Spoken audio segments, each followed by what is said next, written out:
I know this is how we've started the live streams the past few days, and I promise you it brings me no joy to do it. But if we were to talk about anything other than the injuries at this point, I don't know what the hell we would be doing, because that is the storyline of all of fantasy football. That is the main thing that is happening right now, and it is impacting almost everybody. So let's go ahead and let's pull this up, because even players that I thought were going to be fine aren't. Deebo Samuel doesn't practice again on Thursday. Terry McLaurin also ruled out for week 5. So I want to say, if Deebo Samuel's playing and Terry McLaurin wasn't, we have Jaden Daniels under center, then cool, fire up Deebo. But how the hell am I supposed to say that? They tried to tell us yesterday that Lamar Jackson looked like he was going to be good to go for this week. That was a blatant lie. Lamar Jackson does not practice again on Thursday. There's no way that Lamar is going to be good to go. No, Turpin doesn't practice again on Thursday. Maybe, just maybe you say that Jalen Tolbert's interesting if you have no Lamb and you have no Turpin. But realistically, it's all just going to go through Pickens and Ferguson. Moving over, Calvin Ridley doesn't practice again on Thursday either. So looks like Elia Manor may be in play. Going through and look, this just freaking sucks. Chuba Hubbard does not practice again on Thursday. So I would say that Rico Dowdle is a running back that needs to be rostered in all formats at this point. Michael Carter and Mercado traded off going first in individual drills on Thursday. Let's see if there's anything else we need to discuss. Obviously, I would assume Bucky Irv is not playing this week. We got the report that Bucky was on crutches in the walking boot yesterday, and he's still not practicing now. So if you end up getting Bucky Irving playing, I think you need to count your lucky stars. Braylon Allen officially placed on the injured reserve. JJ McCarthy probably not playing this week. And imagine we see JJ McCarthy in week 7 after the Minnesota Vikings bye. Baker Mayfield didn't practice yesterday, but obviously that was a Wednesday practice, so that's not super relevant. So it is very, very tough for us to sit here and for us to get excited about much right now. The amount of injuries, the amount of bye weeks that we are having to deal with, just absolutely brutal across the board. We'll go ahead. We will try to make some trades, submit some starting lineups, talk about these interesting options. And yeah, let's dive into the stream. I want to remind y'all that I am live streaming every single day answering fantasy football questions. The vast majority of the questions that we answer are completely free, submitted on the sites. And if you wanted to be able to win free questions in these live streams, just make sure you hit the bell next to the subscribe button. That way YouTube tells you when we go live, so you can actually come out to these streams with us. And if you wanted to get guaranteed free questions, for the time being, y'all still can by taking advantage of the Underdog offer. Underdog is the only sponsor of this channel. It's been that way for 5 years. They have the biggest promo that I have seen from them for the past 5 years I've been with them, which is after you play your first $5, you're going to get $100 added in bonus funds. And on top of that, you'll get free questions that you can ask me in the live streams, and we're going to be streaming every single day, as we already mentioned. Then you can add on the fact that Underdog has additional promos dropping this weekend, which is just absolutely ridiculous. 60% profit boost token. It's not like that's going to be a 60% profit boost through the entire weekend. You get one token, so you can use it on one pick'em. A Justin Herbert gimme pick. That's going to be like higher, lower, half a total yard for Justin Herbert. 50% profit boost for the London game, and a 50% profit boost token for the Chiefs and Jags game as well. Links in the description, links in the comment section, links in the live chat. Code FLOCK's going to get you all those promos, $100 in your account, and free questions for these live streams. But let's go ahead. Let's dive into this first team. This is going to be from Just Pharrell. Says, I was thinking about trading for Lamb or Bowers since the guy that has them is 1-3 and I'm 2-2 and have an abundance of wide receivers to trade. So this is a league in which depth matters. Like, this is like the Flock League. 12 teams start 8, full PPR format. And at least in my league, people are desperate for depth at the moment. Like, the team I'm going up against has like Jawan Jennings currently in their starting lineup. They have DeAndre Swift on bye, and so they may be starting Justice Hill. So it is getting ugly, ugly, ugly. But anyway, we are third in the league analyzer in terms of value. We've scored 462 points. So we are actually near the very bottom of the league in points scored. So we are a little bit lucky to actually be 2-2 at the moment. Quarterback, we have Bo Nix. I would say if your QB is Bo Nix, you're not super excited. Don't get me wrong. You can get by with this. Realistically, you're probably wanting to roster another quarterback so you can play the matchups between them and Bo. Like Trevor Lawrence looks like he's probably the best waiver wire option at QB for you.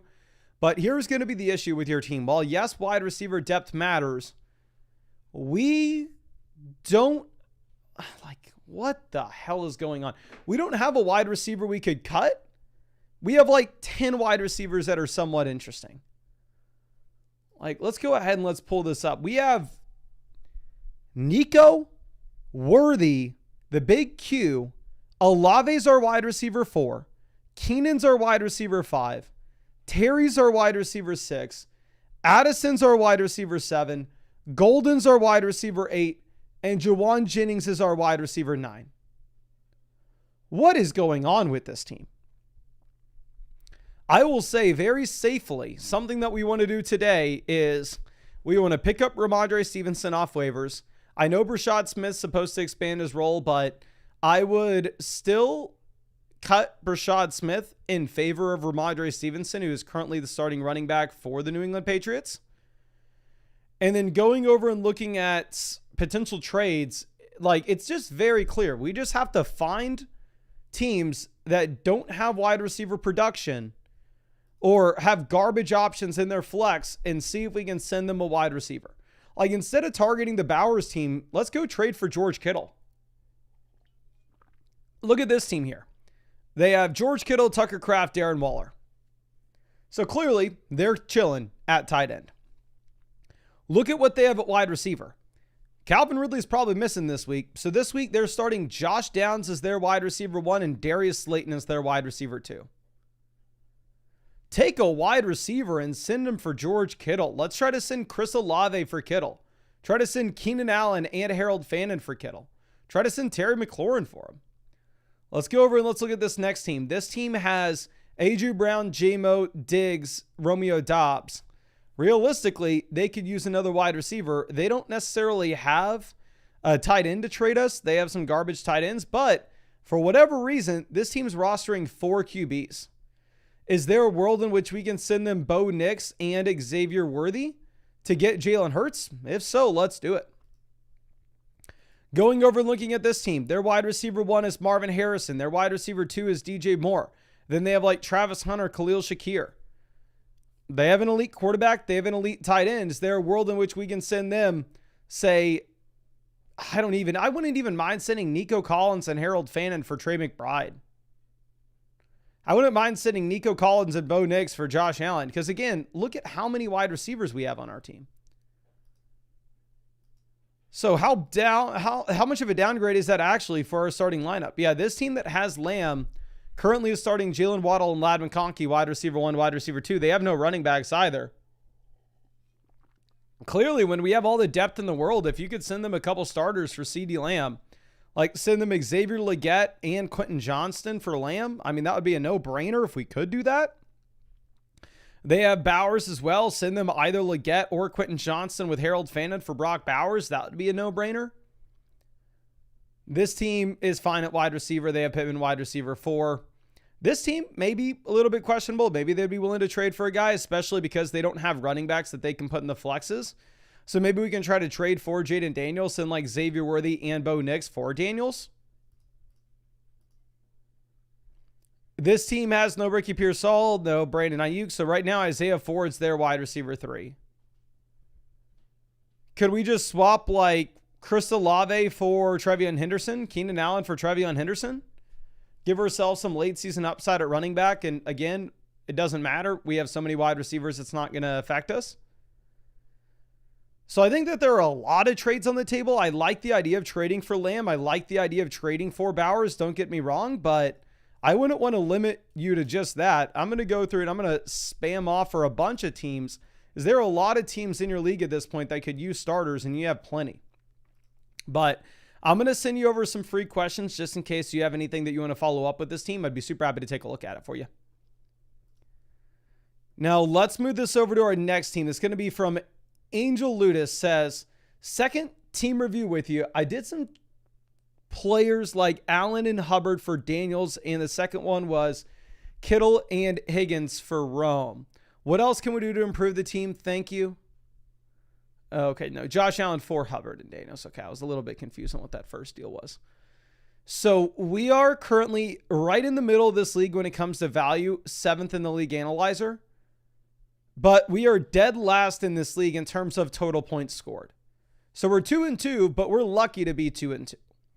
Now, this is a 10-team format where we can start up to 8 players. So the waiver wire options should be decent, but you do need some depth in this starting lineup. Looking at what we have with quarterback, you have Daniels. Daniels coming back in, obviously should be a much, much better spot. Looking at what we have when it comes to running backs, we have Jahmyr Gibbs. We have Alvin Kamara, Chuba Hubbard, Rachaad White.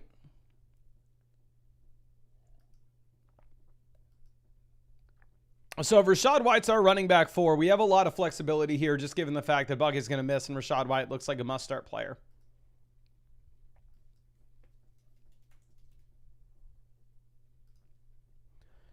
Wide receiver, you have Rome Odunze, Xavier Worthy, Jerry Jeudy, Alec Aomanor. So I think one thing that's very relevant with this team is going to be what we can do when it comes to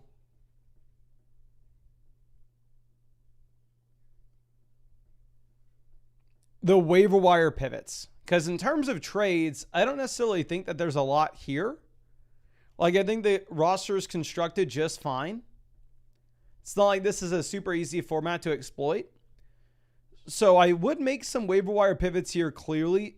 If we go over and we look at New Orleans, the fact that you have Juwan Johnson slightly banged up, and it sounds like you're going to have some of the other tight ends actually healthy soon in New Orleans. I wouldn't mind if we wanted to go through and cut Juwan Johnson in favor of picking up Kyle Pitts. The next thing that I would look to do is cut Kareem Hunt. We got the report coming out of Kansas City saying that you're actually going to have Brashad Smith expanding his role.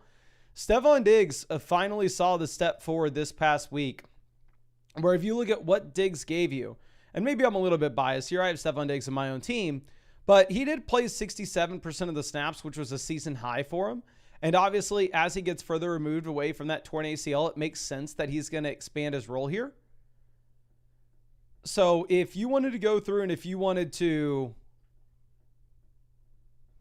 potentially pick up Diggs by cutting Kareem Hunt, I think that would be in play.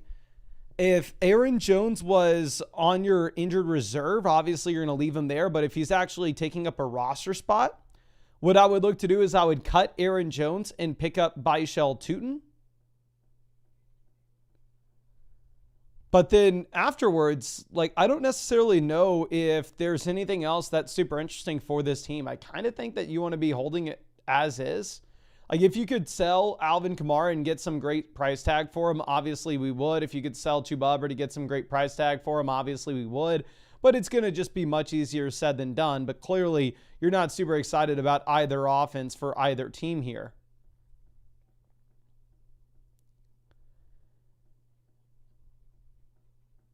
And then looking at what we could say beyond that.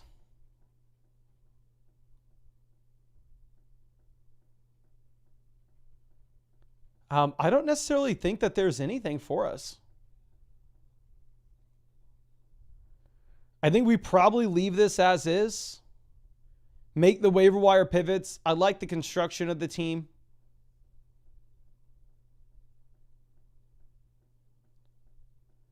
Yeah, I would just cut Hunt, cut Juwan, pick up Pitts, pick up Diggs, And potentially, if you can cut Aaron Jones and open up a roster spot, I think I would be interested in us going ahead and getting Byshell Tootin. But I really appreciate you and really hope I was able to help you out in some way with this. And I'm going to go ahead and send you over some free questions just in case there's anything that you want to follow up with. Okay. Let's move this over to our next question.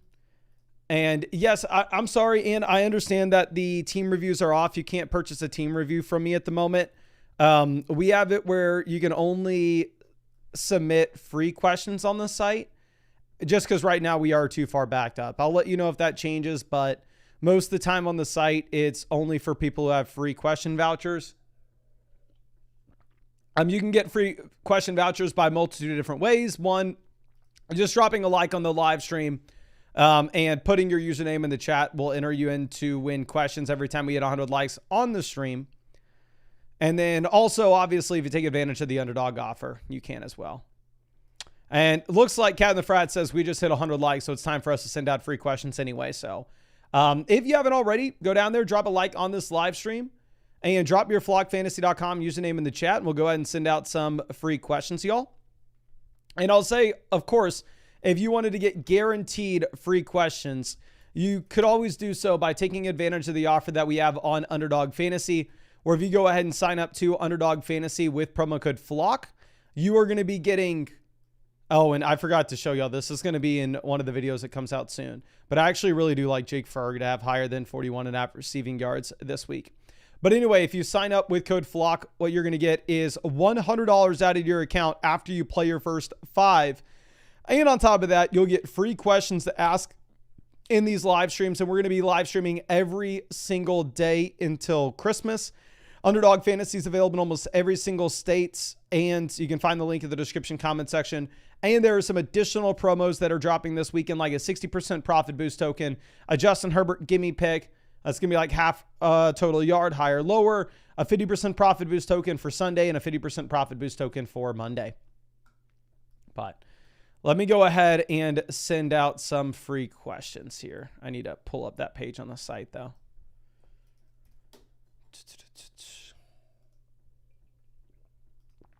Okay. Let's send this over to Young Gabe Sue. I can't find you. I don't know if you use code FLOCK on the site, my friend, but I can only find you on my users page if you signed up with code FLOCK. You can add it to your account page if you haven't already. We just found A-Way. Appreciate you hanging out with us in this stream. And we just went ahead and sent you over a free start sit question. Again, thank you so much for hanging out with us. Okay. Now, this next team's going to be from Kyle. Says, any trades I should make with any changes? I like where I'm at with my team. My only concern is when Lamb and Mike Evans come back, Pickens and Igbuka will regress. Should I try to trade them away before then, or what do you think I should do? Any other general advice would be great as well. We'll really appreciate you and really excited to check this out. The first thing I want to say is you have a great team, okay? You're sitting with the most points in this league. You had the second most value according to the league analyzer. Clearly, the Lamar Jackson injury is going to hurt. But because you started off so strong this season, it's not like we need to panic and go out there and make a trade to try to fill in from Lamar. Like, you are going to be okay here with Dak Prescott in the short term.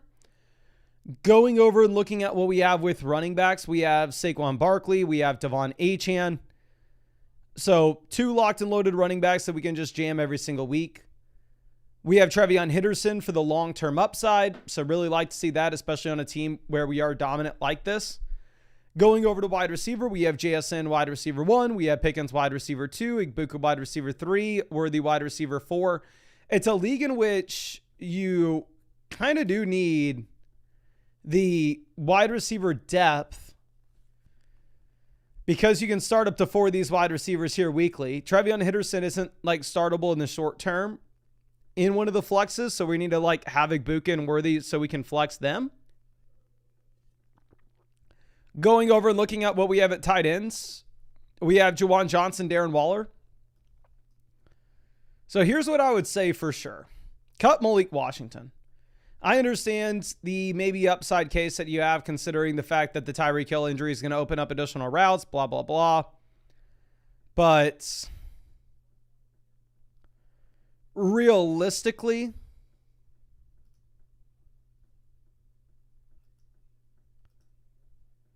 if Jalen Waddle's not producing to a great extent here, what the hell do we expect with Malik Washington?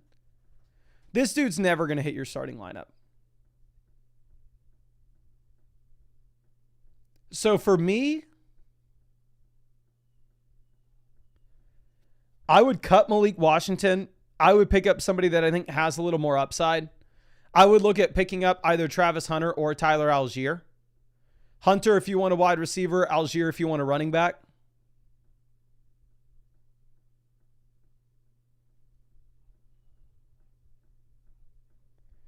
I think Brandon Ayuk would be cuttable as well under the scenario in which you have him on your bench and not your IR.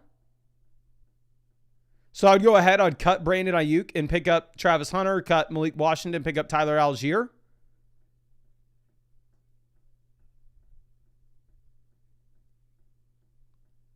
And then in terms of trades that we would want to make afterwards, I don't necessarily think that there's anything. I completely understand the thought process that maybe here in the long term,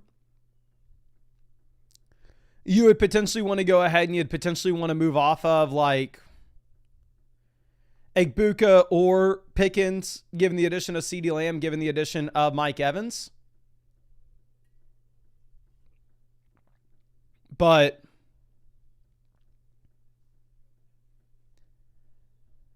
you need these guys to put in your starting lineup in the short term while Trevion Henderson's not viable. So I would actually leave those top end pieces.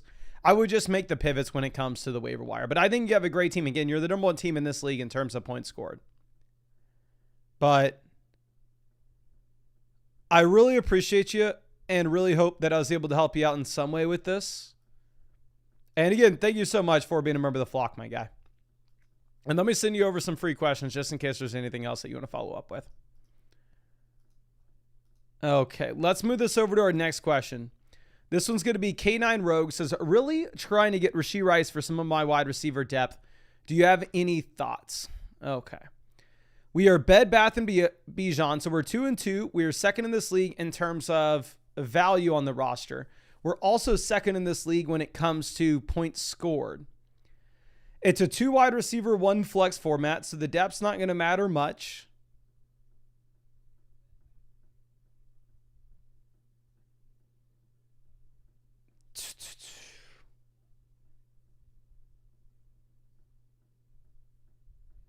If we're looking at what we have in terms of this being a 2 wide receiver, 1 flex league, the depth's not going to matter too much.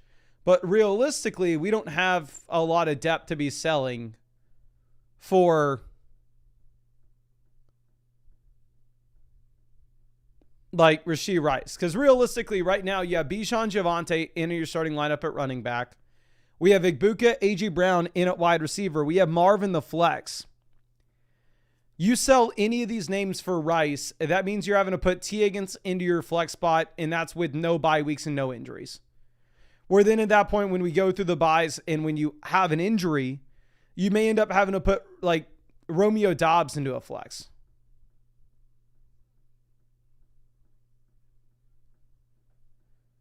So I actually don't want to be... If you were 3-1 and we are okay, like having a lackluster outlook for the next 2 weeks, then sure. But when you're 2-2, if you go through and if you make a trade that results in us having to start T. Higgins every week, and then we fall to 2-4, it doesn't matter if Rashee Rice crushes in the second half of the season. So I don't exactly know if this is the team that can afford to go out and aggressively trade for Rice, to be honest. Like, if you can get a great price tag, if you can sell Marvin Harrison for him, then sure. But, like, I don't want you to be going out and selling, like, Egbuka for Rashee Rice in this team. Now, looking at what we could do when it comes to waiver wire pickups, I think this will be a little bit easier, and I think that this actually can help the roster quite confidently. I would go ahead and I would cut Miller in favor of picking up Michael Carter. There's a very real shot that Michael Carter ends up being the starting running back over Dermacado. We just frankly don't really know at this point. I would also consider cutting Shaheed. Where realistically speaking, I don't know what the upside case is with Shaheed. The best week that we've seen so far from him this year is wide receiver 26. The offense is just too bad. Like, I could see an upside shot with Keon Coleman. I could see an upside shot with Alec Manor. So I would cut Shaheed for your favorite wide receiver between those two names. Realistically, now that Calvin Ridley missed practice again, and it looks like this Ridley injury is pretty serious, I'm going to move Manor up our rankings where I actually would pick him up over Keon Coleman. So I drop Shaheed for Manor. I would drop Miller for Michael Carter to see what the Michael Carter workload looks like. And then after that, I don't necessarily know if there's anything that we are super excited about doing here. I don't want to make a trade and just force one, to be honest, like we already said, which I do feel like you'd be forcing a Rashee Rice trade here. You're at the very top of this league, essentially, in points scored, and that's with A.J. Brown being horrible so far this season. So I think I'm going to leave this as is. Make the 2 waiver wire pickups. I don't think you have enough. Like, you can try. Like, if you can send T. Higgins, sure. If you can send T. Higgins in a deal with Darren Waller and go get Rashee Rice, go for it. Just the thing is, nobody's going to be buying T. Higgins right now. But let me go ahead and let me send you over some free questions. I really appreciate you and really hope that I was able to help you out in some way with this. And if there's anything that you want us to take a look at, I'd be super happy too. So just follow up whenever you want. Now let's move over to our next one. And it does look like we just hit 200 likes on the stream. So we'll go ahead and we'll send out some more free questions. Again, to get those free questions, all you got to do is drop a like on the stream and then drop your flockfantasy.com username in the chat. Just that way, if you win one, I know who to send it to. Okay. And then also, you can get guaranteed free questions by taking advantage of the offer that we have with Underdog Fantasy. We have had Underdog as our exclusive partner on this channel for 5 years now. And if you sign up to Underdog Fantasy with promo code FLOCK with the best offer that they've ever had, which is you play $5 and you actually get $100 added into your account, you will get free questions for these live streams. You'll get the $100 with code FLOCK. And on top of that, you will get a multitude of promos that they're running this weekend as well, such as a 60% profit boost token on for the weekend games, a Justin Herbert gimme pick, higher, lower, half a total yard, a 50% profit boost token for the London game, a 50% profit boost token for the Monday night game as well. Underdog Fantasy is available in almost every state, and you can find the link in the description as well as the live chat. But let's go ahead and let's pick out somebody, get them over a free question. That's going to be from JMO2023. So let me see if I can find you on the site here, my friend. Appreciate you hanging out with us in this live stream. Okay, JMO2023. Just found you and just sent you over a free start set question. Really appreciate you sticking with us so long, my friend. Okay. Now, this question here is from Haramir. It says, we just lost Neighbors. I was offered Adams, Cook, and Shakir for Puka. It's a league in which you can start up to 8 players, so it's not a bad offer by any means. Obviously, I would say Puka in general is in that tier of players that is untouchable, where I would really never want to sell Puka, never want to sell CMC. Don't know if I should take it or if I should keep Puka. Any other trade suggestions would be great.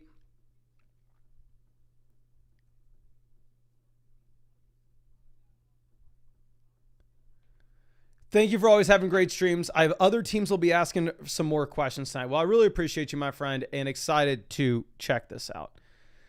So we are Tua don't retire. We are 4th in the league analyzer in value at the moment, which is impressive after we have the injury to Malik Neighbors. We have scored the most points in this league, and we are 3-1. So we're in a pretty decent spot. Quarterback, we have Drake May and Kyler Murray that we can play the matchups with weekly.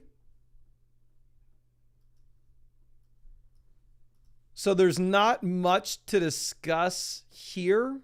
Like, I would say if you were extremely strong at the other positions, then in that case, I mean, I would want to go out there and I would want to upgrade the QB position, but we're just fine with Drake May for the time being.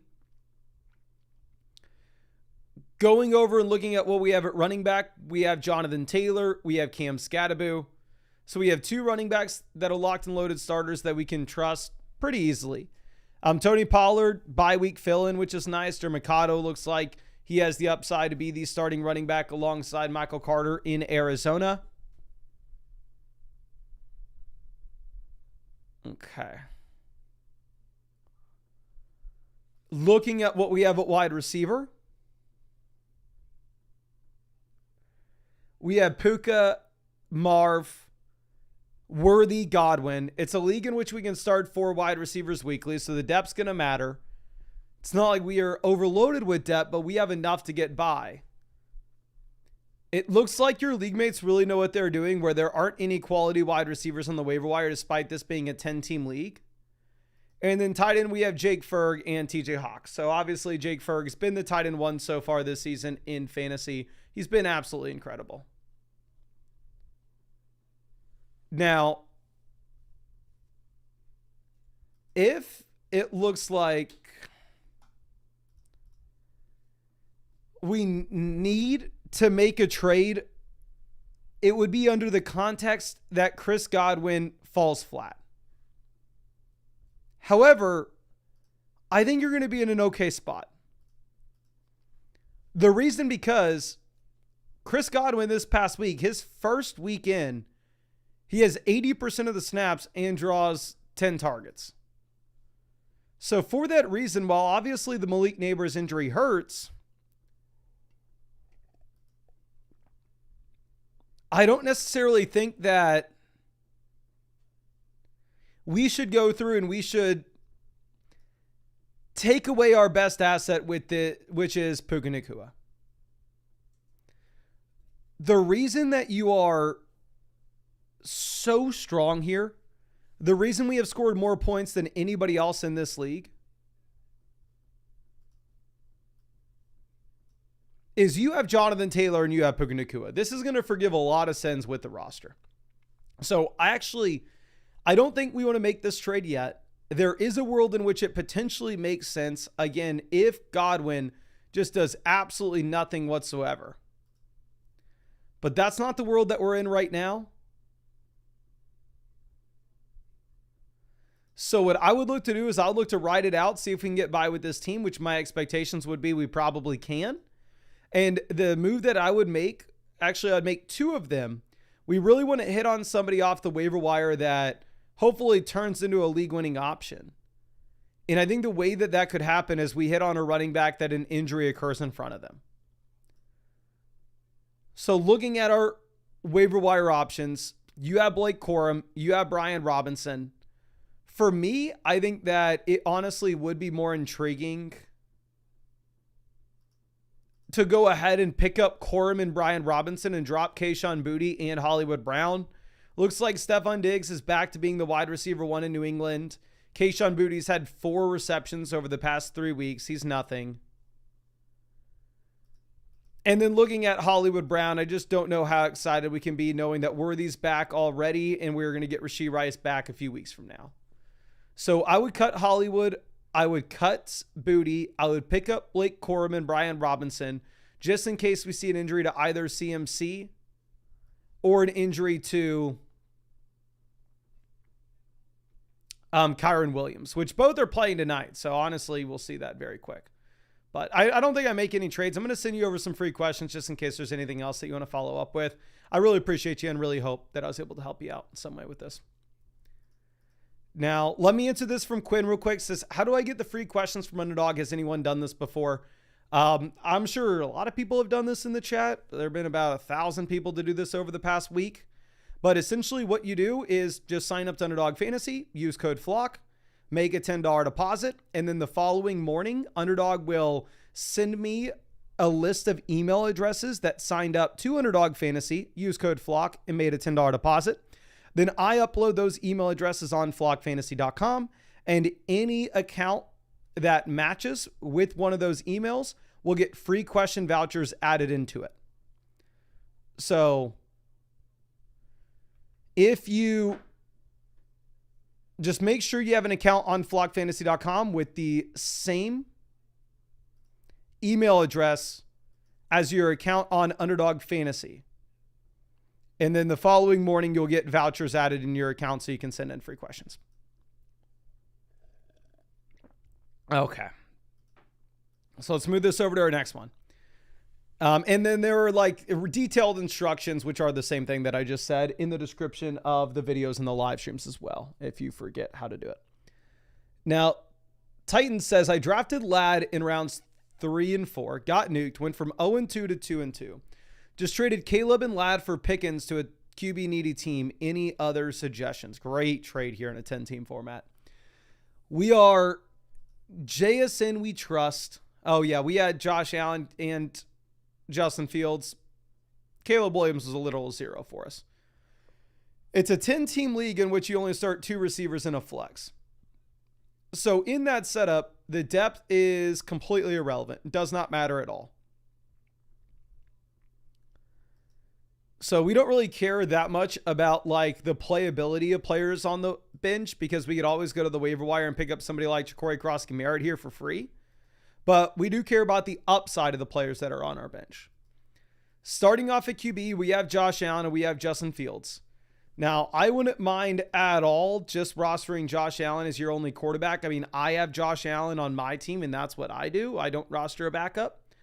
But at the same time, looking at the price point that you're able to sell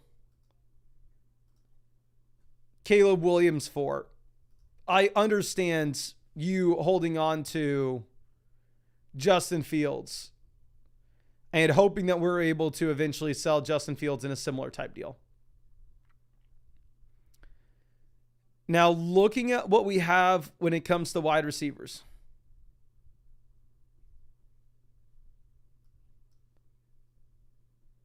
Okay. We have Pickens, Rice, Evans, Keenan. So the Rice and Evans injuries are killing us right now. But we can start Pickens and Keenan. Then running back, we have Barkley, Amari, and Hampton. And then I guess in your flex, you have Khalil Shakir. So here's going to be the thing. You just need to have a much better flex play until we end up getting these wide receivers back in. Tight end, we have Tucker Kraft. Tight end's completely fine. So what I would look to do here is I don't see a path for Mark Andrews to really move the needle for us. Like Andrews so far this season, I know that he had 8 targets this past week, but realistically, he's had 18 targets through 4 weeks. So he's averaging about 4.5 targets a game. And now you have Isaiah Likely back in and you have Lamar Jackson injured. So if I'm looking at this, I would much prefer to go to the waiver wire and pick up players like Rachaad White and Ja'Cory Cross-Merritt. I would drop Mark Andrews for Rachaad White. In a 2 wide receiver, 1 flex format, I may consider dropping Khalil Shakir for Ja'Cory Cross-Merritt. Because I don't know if it's in the cards in a 2 wide receiver, 1 flex 10-team league for Shakir to turn into a wide receiver that we can very confidently call a must-start option every single week, regardless of matchup. We look at Shakir so far this season. The man has had a total of, 20 targets through 4 weeks. So he's averaging 5 targets a game.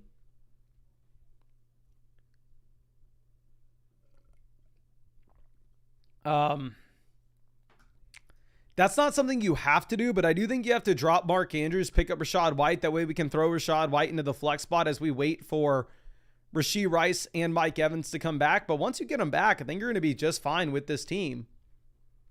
And then again, I really like the trade where you ended up selling Caleb for a wide receiver upgrade. I mean, I would love to do the same thing with Justin Fields if that would be on the table, where if you could send Justin Fields and Keenan Allen and get a much better wide receiver from a QB needy team, let's do it. It's just going to be much, much easier said than done, of course, because, I mean, most people aren't going to need a quarterback in a 10-team format.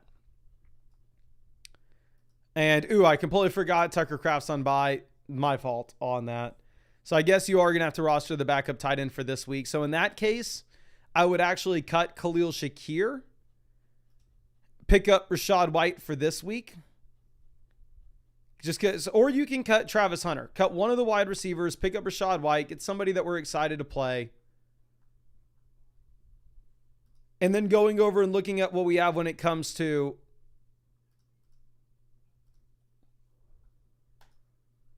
the long term, I would then follow it up by cutting Mark Andrews after we get Tucker Kraft back from the bye week. And then I'd pick up a running back like Ja'Cory Krosky-Merritt and shoot for the stars of a running back that if they were to turn into a weekly starter, then obviously at that point, they can be somebody that we just jam into our flex. But I really appreciate you and really hope I was able to help you out in some way with this, my friend. And again, thank you so much for being a member of the flock. Now, let's move this over to our next question.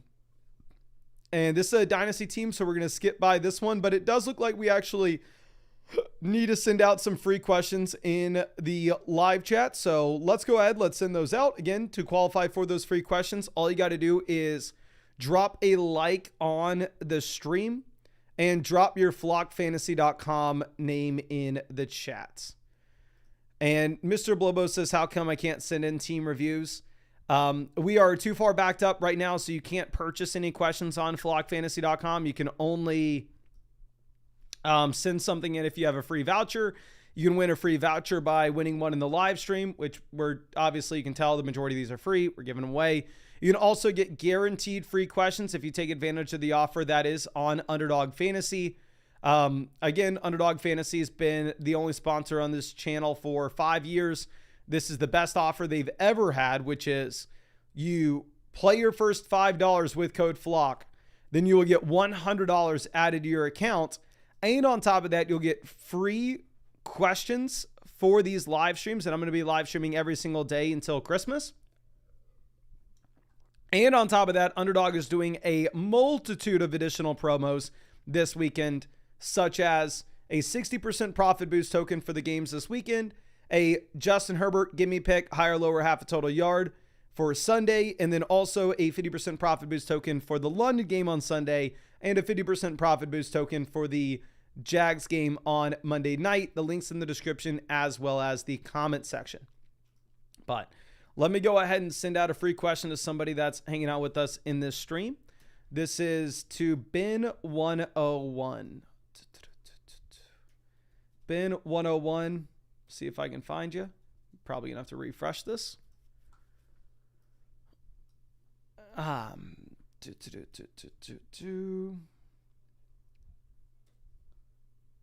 Ben101, just found you. Just sent you over a free start sit question. Really appreciate you hanging out with us in this stream. Okay. Now, started 0-4, have already traded Barkley and an IDP player for Jonathan Taylor. Need some help to turn this team around. I am very sorry. I'm not going to be able to help you with the IDP side of this at all, but I'd be super happy to look at everything else. We are currently third in the league when it comes to offensive player value. However, we are second to last in points scored. And again, if you are 0-4, we need to completely change our mindset. The long-term upside no longer matters at all for us. Literally, it's completely meaningless. The only thing that matters for our team is points in our lineup right this second. If they're not going to produce for us right now, we do not care about them. Now, it's a 2 wide receiver, 1 flex league, so the depth not going to matter much. Looking at what we have when it comes to quarterback, we currently are sitting with Daniel Jones, Joe Burrow. So obviously I'm assuming Joe Burrow's on our IR. If he's actually on our active roster, you would cut Joe Burrow for Ja'Cory Krosky-Merritt immediately. But realistically, if Daniel Jones our quarterback, we're not super excited about it. We're okay with it, but he is in the range of quarterbacks that we would probably prefer rostering 2 of them and playing the matchups between the 2. Now, looking over what we have at running back, we are currently sitting with Jonathan Taylor, RB1. You'll love to see it. Quinshon Judkins, RB2. Obviously, that's probably going to be the reason why the team's so much higher in terms of value as opposed to where we are at with the record so far, just because Judkins wasn't anything early on, but he's clearly very exciting now. We have Trevion Henderson as our RB3 for the long-term upside. We have RJ Harvey as our running back 4 for the long-term upside. And then we have Woody Marks here as well. So this is definitely a team where we have a lot of long-term upside on the bench with these guys that aren't particularly producing in the short term. Going over and looking at what we have at wide receiver, we have Xavier Worthy, Quentin Johnston that we can play right now. We have Mike Evans with the long-term upside in this instance. So for me, I would almost say the same thing that, like, of course, the team's a lot more valuable when we have Mike Evans in the long term, but when he's been injured, we're not getting any points for that. And then we have the elite level tight end with Trey McBride. So this is the first team that I've seen that we probably really need to go through and we need to look to make a trade. I think the ideal trade that we would be looking at would be, if possible, could we go ahead and could we try to send some combination of Trevion Henderson and Mike Evans or RJ Harvey and Mike Evans to get an upgrade inside the starting lineup right now? Now, don't get me wrong. I actually really do like the long-term appeal of what we have with these running backs, especially the rookies. But if you're 0-4, frankly, it just doesn't matter. Like, you need to be getting points into this lineup sooner rather than later. So I would send Trevion Henderson and Mike Evans to maybe a team that's near the top of the league that can think about points in the long term. Go send him for Cortland Sutton. I would say that you're losing that deal in the long term. I think that Mike Evans and Trevion Henderson will be much better than Cortland Sutton in the second half of the season. But realistically, you can't think about the second half of the season, because if you fall to 0-6, it's time to pack it up and you're done.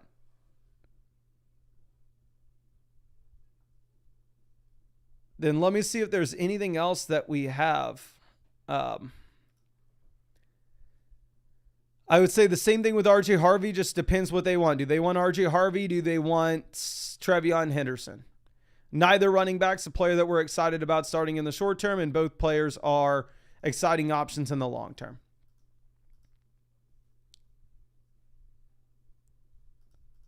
Let's see if we can find another one of these teams. Like, these teams that are scoring a lot of points, they have weird rosters. This team has Garrett Wilson, Rome Odunze. Could we send Mike Evans and one of the rookie running backs for Garrett Wilson for Rome?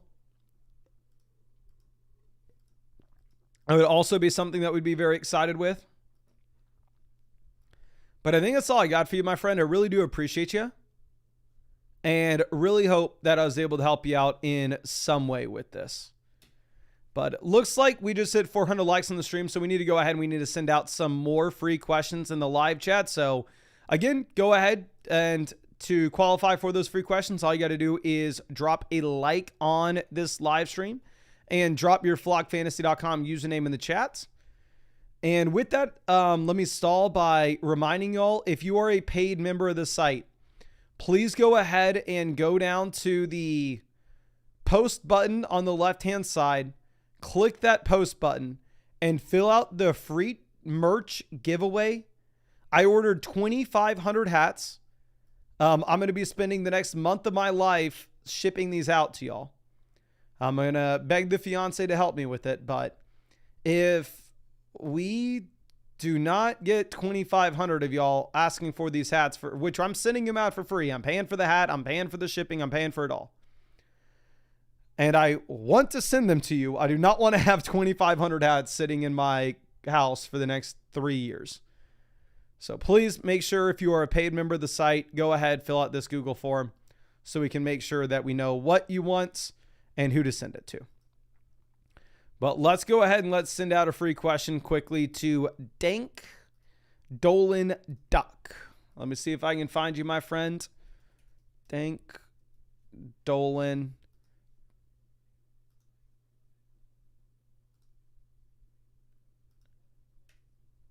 Duck. Just found you. Just sent you over a free start set question. Really appreciate you hanging out with us in this live stream.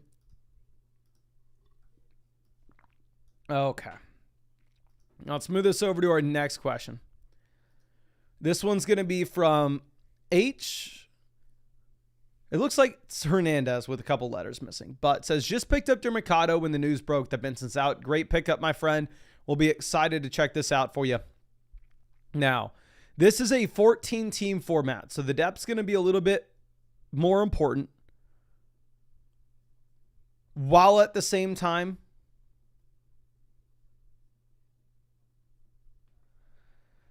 we actually will have worse options on the waivers. So we are Sun God 14. We are second in this league in value. We are first in this league in points scored, and we are crushing the rest of the league as well. Like, I'm surprised we're not 4-0 based off the amount of points that we've scored. Pulling this up, actually, you have a very interesting waiver wire pickup here in Byshell Tootin. So obviously, we kind of need that second quarterback with the Lamar injury.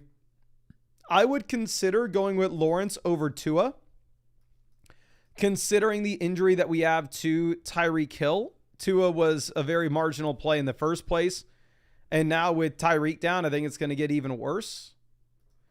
So I would consider cutting Tua, picking up Tyreek.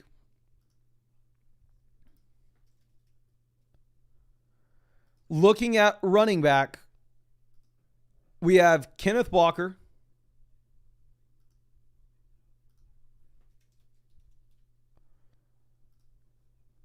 Ja'Cory Krosky-Merritt, Kenneth Walker, Mercado, and Tajee Spears. So I would say that this is, in my opinion, undoubtedly the worst position on this team. As wide receiver, we're extremely strong. Now, in terms of us needing to go out there and make a trade, I don't necessarily know if we need to take it that far. The reason being is, like, we have some outs for this running back room to be fine. Like, we can start Kenneth Walker and Mercado right now and see what happens after this week, right? It's not like we are 0-4 here and we need to just make a panic move and we don't have the luxury of waiting a bit to see what happens. But with that in mind, I would want to roster as many high upside running backs as we could. So I really would want to hammer in and focus in on what we can do with the bench and the waiver wire.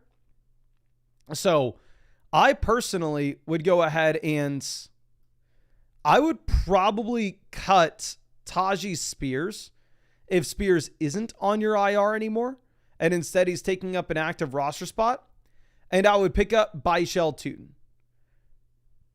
While I do think Spears is going to take work away from Tony Pollard, Pollard is still there, while at the same time, like, it is just an absolute garbage offense. And now if you can't cut Spears, I think cutting Kenneth Gainwell would be fine this week since they're on bye, and picking up Byshell Tootin. I have Travis Etienne on my fantasy team, so I really hope I'm wrong. But I do think it's a possibility any week that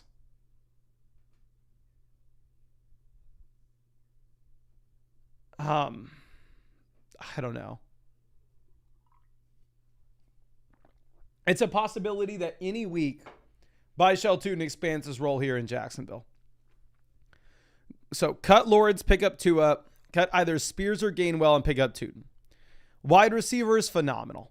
Amon-Ra St. Brown, wide receiver 1 in a 14-team league, will have a better wide receiver 1 than any team that doesn't have Puka.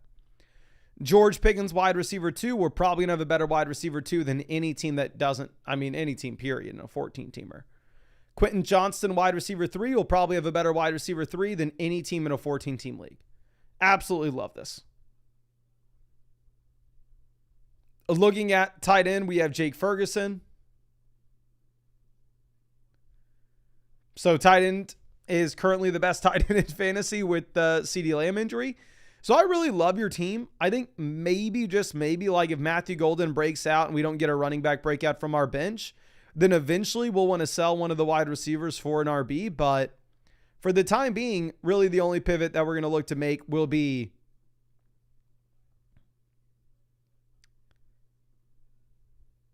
us cutting to picking up Lawrence, cutting one of the running backs for Byshell Tootin. But I really appreciate you and really hope I was able to help you out in some way with this, my friend. And again, thank you so much again for being a member of the flock. Now let's move this over to our next question. This is going to be from Joda. 10-1-25. Currently ranked first with the most points for it, 3-1. I've come in second and third place in the last 2 years due to a bad trades during the early to mid season. Do I sit on my hands or potentially look to shift from Igbuka and Rice to Lamb and Bowers? How can we improve the team? So we are really the number one team here with value, the number one team in this league in points scored by a wide margin. I think you are in a very reasonable spot to look at going through and trading for Rashee Rice. Or CeeDee Lamb. Like realistically, I don't think I would want to be trading away Rashee Rice in an instance like this. Now, let's first talk about the easy moves to make. The first easy move to make will be cutting Jackson Dart. I think Dart would have been super exciting in fantasy given the rushing upside if it wasn't for the Malik Neighbors injury. But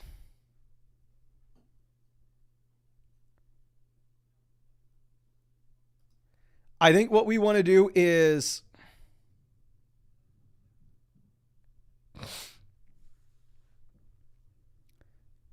move to Goff, play the matchups between Bo and Goff. Like realistically, I would play Jared Goff over Bo Nix this week easily. And I'll play Jared Goff over Jackson Dart here easily. So let's cut Dart, pick up Goff. Over at running back, we have 2 anchors. The running back depth, not going to be super important. It's a 2 wide receiver, 1 flex format. We have Gibbs, we have Taylor. You absolutely love to see it. It's the reason why we are dominating everybody else in our league. I would consider moving on from DJ Giddens for either Tyrone Tracy or Spears, but I understand if you wanted to hold on to Giddens given the handcuff appeal to Jonathan Taylor. Going over to wide receiver, we have JSN, Devontae Adams, Rashee Rice, Igbuka. So here's the thing realistically. We're not 4-0, so it's not like we can say let's ignore all short-term production. Like some short-term production does matter. And since we have no Rashee Rice at the moment, like we kind of need Igbuka for our flex. Tight end, we have Kyle Pitts and Evan Ingram. I think Ingram looks pretty close to droppable. I would cut Evan Ingram for one of the Cleveland tight ends, or I would cut Evan Ingram for Darren Waller. I'd prefer one of the Cleveland tight ends, though, now that Cedric Tillman's hurt. I think they're going to see more targets get funneled to the tight end position. And then in terms of trades, I'm not doing a single thing with this team. Your team is phenomenal. It's only going to get better when Rashee Rice comes back. Now, once Rice is back, if eventually you wanted to go ahead and you wanted to look at what you could do with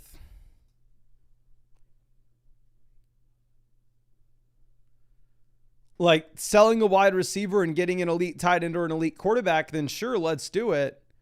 But it's not necessarily something that we need to concern ourselves with for the time being as we are waiting for Rice to come in. As you go ahead and you sell like Buka right now, then it means you have who in your flex spot this week? Evan Ingram? Like you'd realistically have no flex.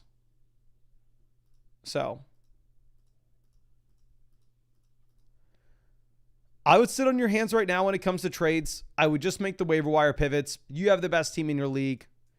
And wait till Rashee Rice comes back. And once Rice comes back in, then you can entertain the possibility of trading for an elite tight end or an elite quarterback.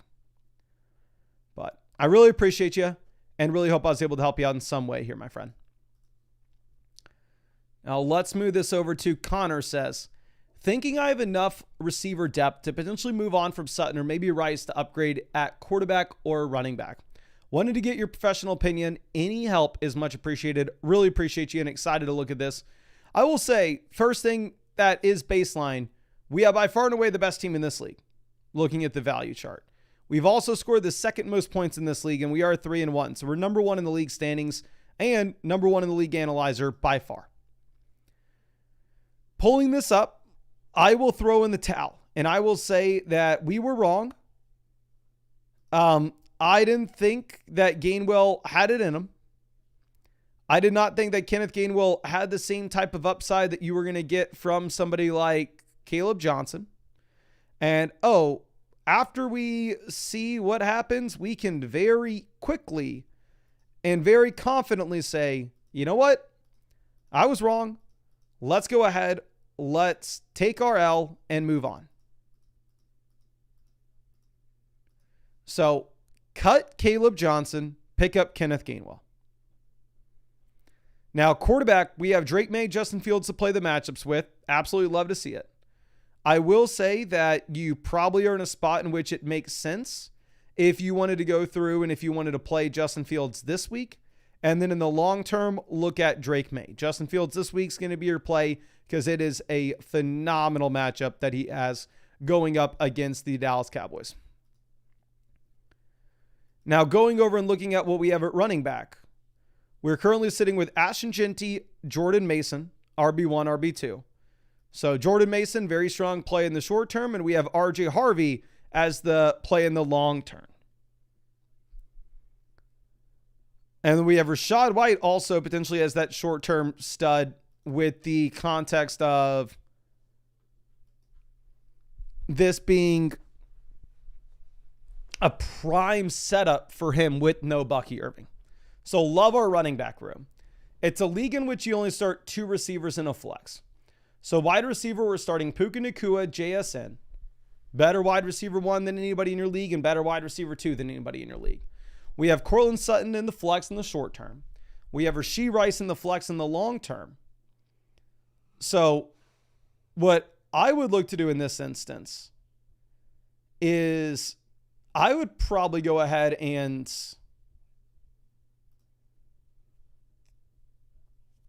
I would sit on our hands for now, but once you end up getting Rashee Rice back, it'll probably be about the same time that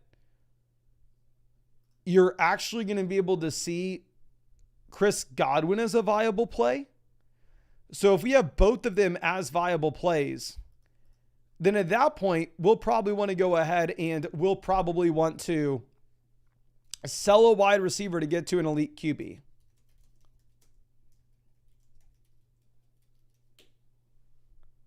But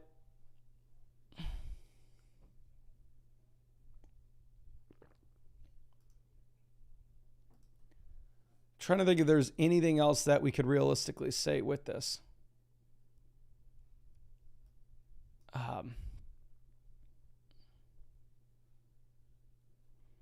You have the best team in your league. It's not even remotely close. Hold on to it for now. Once you get Rice in, then at that point, let's go ahead. Let's make a play and get a better quarterback. But we need to hold on to the wide receiver depth until we get Rashee Rice back. But I really appreciate you and really hope I was able to help you out in some way with this, my friend. And again, thank you so much for being a member of the flock. Okay. Let's move this over. Tiny Danster is a longtime member of the flock here. Says, hit hard by injuries. Tyreek, Lamar, Evans, Benson. And we have an underperforming running back room. Lucked into Ferguson on the waiver wire. I like my chances against my week 5 and 6 opponents by streaming quarterbacks. How can I get stronger without giving up Puka? We have 2 IR slots. So here's a big thing that is going to be important to point out. This is a league in which you only have 10 teams and you only start 2 wide receivers, 1 flex.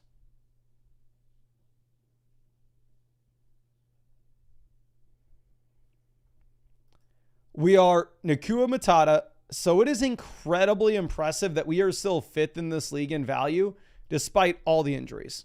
We're 2-2 as well. So it's not like we're red alert. Oh, okay, we need a win right now or we're going home. Looking at what we have at quarterback, we have Kyler that we can play here in the short term. Obviously, we'd rather have Lamar, but we're going to be fine. It's not the end of the world. Running back, we're starting Genty and Derrick Henry, RB1, RB2, and then we have no depth whatsoever beyond this.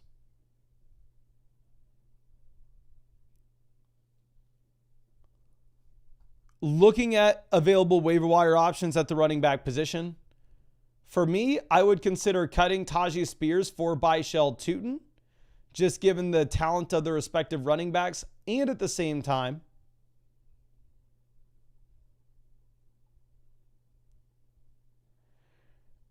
I think that you can say, like, it's a much better offense in Jacksonville than it is in Tennessee.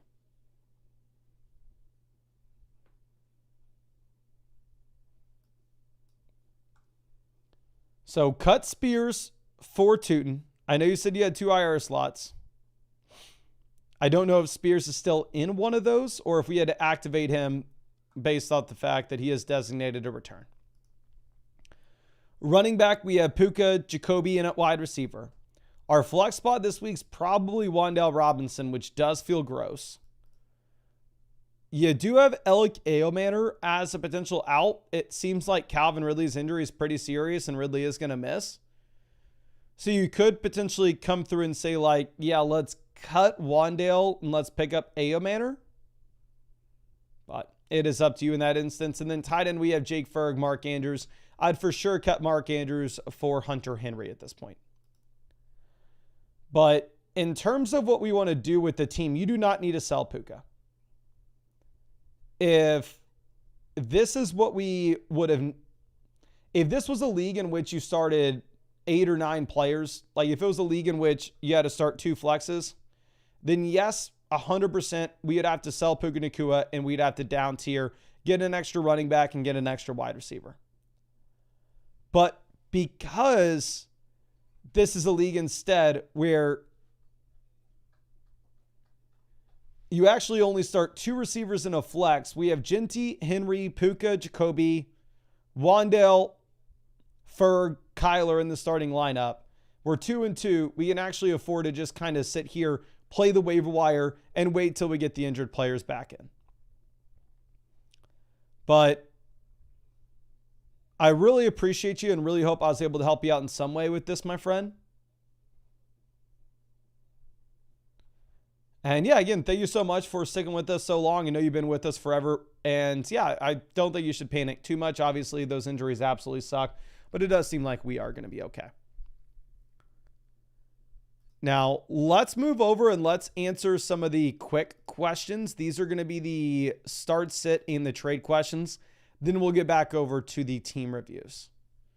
But somebody please let me know how many likes we are away from hitting our next like goal so I can just prepare to when we got to get those free questions out.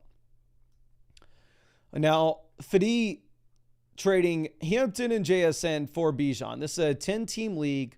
Leftover at receiver, we'd have London, Sutton, Nico, Jefferson, Waddle. So I'm going to be honest with you, Chief. We already hit 500, so we have to give out free questions now. I'm going to be honest with you. You're losing this deal in terms of trade value.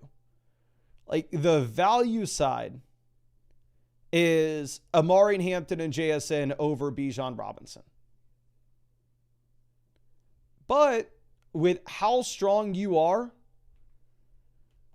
I completely understand that we don't need the wide receiver depth, so you could afford to make this trade if you want. But I really appreciate you, and hopefully I was able to help you out. And let's go ahead and let's send out some free questions here. Again, all you got to do to qualify for those free questions will be drop a like on the stream and drop your flogfantasy.com username in the chat. And again, if you wanted to get guaranteed free questions in these live streams, you can always do so by taking advantage of the offer that we have on Underdog Fantasy, where if you go over to Underdog Fantasy and use promo code FLOCK, you are going to get a ridiculous amount of promos that they are running out right now. I think it's because they're number one in the App Store among all sports apps. They're trying to stay there. But first thing is, after you play $5 with code FLOCK, you're going to get $100 added to your account. Second thing is that you actually have additional promos on top of this, where you'll get a 60% profit boost token for the games this weekend. You'll get a Justin Herbert gimme pick, higher or lower half a total yard for Sunday. You'll get a 50% profit boost for the London game and a 50% profit boost for the Monday night game. All with code FLOCK. And you'll get free questions that you can send in these live streams as well. Links in the description, links in the comment section. Underdog Fantasy is available in almost every single state. Now, let me go ahead and find somebody to send free questions to. We'll send this over to Jesse215. Jesse215. Just found you on the site. Just sent you over a free start sit question. Really appreciate you hanging out with us in this stream. Okay. Now, MX is 3-1 with a lot of wide receiver depth on the bench, trying to sell Igbuka high while we can. Igbuka to Rice, lateral move, 3-1, kind of up to you.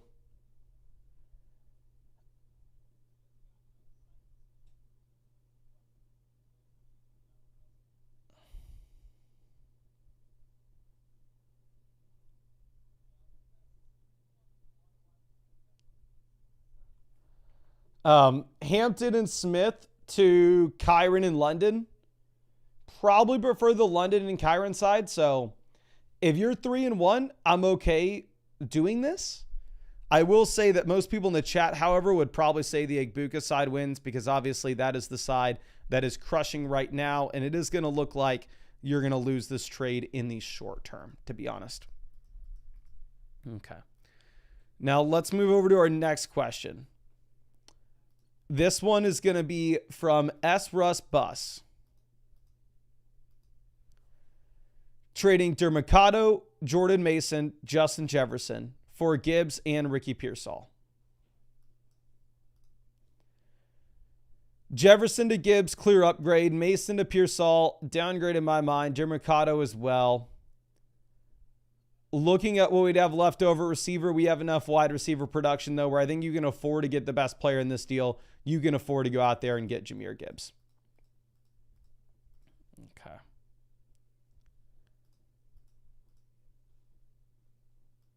Now, let's move this over to our next question. This is S. Russ Bus. I feel like we just answered this. What is going on here? Let me log out and log back into the site and make sure this is working. Because if not, we're going to be in a world of pain.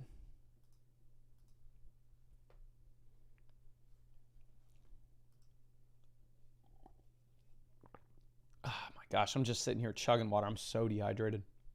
I had the grossest lunch imaginable. Like I'm just like, do y'all ever get food, then like it's so gross, you still eat it all, and then you feel bad about eating it? It's like I wish I would have just thrown it away once I realized how gross it was. But let me see. People are saying it's a different trade. That is a different trade. I would prefer selling the Marvin Garrett Wilson one. I prefer the second one. But either way, I'll take Jahmyr Gibbs there, S. Russ Bus. Now, Abel says 0-4, getting beat bad by players having awful games. Lamar's not playing, so like you got to play Dar, but I would rather stream a different quarterback with no neighbors. 0-4 team, look to sell Rice. And you play Ladd McConkey, Chase Brown, Devonta Smith. Actually, you probably go Woody Marks over Smith. But, yeah. Sell Rice. Ethan trading Brees for Kamara, Marv, and Woody Marks. How down bad are you for depth? Wide receiver, you have Adams, Tet, Ladd, Jennings, Hunter. You're going to have to cut 2 players. If you make this deal, the 2 guys that you would cut would probably be Troy Franklin and Jaden Reed. I'd probably take the Kamara and Marv side. But Brees is looking like he's on the up and up, considering the Braylon Allen injury. Okay. Now, Quiet Storm is trading Etienne, Michael Carter, Egbuka, A.O. Manor for JMO and Amon-Ra St. Brown. 2 wide receiver, 1 flex. Amon-Ra St. Brown's definitely the best player in this deal. What would we have at running back? You're completely fine at running back, so you can afford to make this deal. Not a trade everybody can make, but a trade you can make. Now, Drop Top Joe says, I just feel the urge to get Jordan Mason off my team. Jordan Mason to Waddle, up to you. In my mind, we're definitely downgrading from Brian Thomas to Ricky Pearsall, though, so I would try to get a little more value from this. I understand wanting to sell Jordan Mason, though. Like, I'm not going to fault you for it. Let's move this over to our next one. This is Julian UR. Quarterback, start Fields. Lamar's not going to play. Running back, we have no Jacobs, no Warren this week, so you're going to have to play Dermicado and Trevion Henderson. Wide receiver, Egbuka Chase. And I'll actually play Worthy over Adams. I know we put Adams higher in our wide receiver rankings, but realistically, now that you have no Purdy, no Pearsall, no Jennings, the possibility of this turning out to a shootout went way down. Now, looking at this from Tribe Banks, Brax says, who should we pick up? Who should I drop to pick up a quarterback? If Ayuk is on your IR, obviously you can't drop him. But if Brandon Ayuk is not on your IR and he's actually on your roster, then in that case, I'd want to drop Ayuk and probably Matthew Golden. But if we have to come up with a different player than Ayuk, it's going to be Matthew Golden and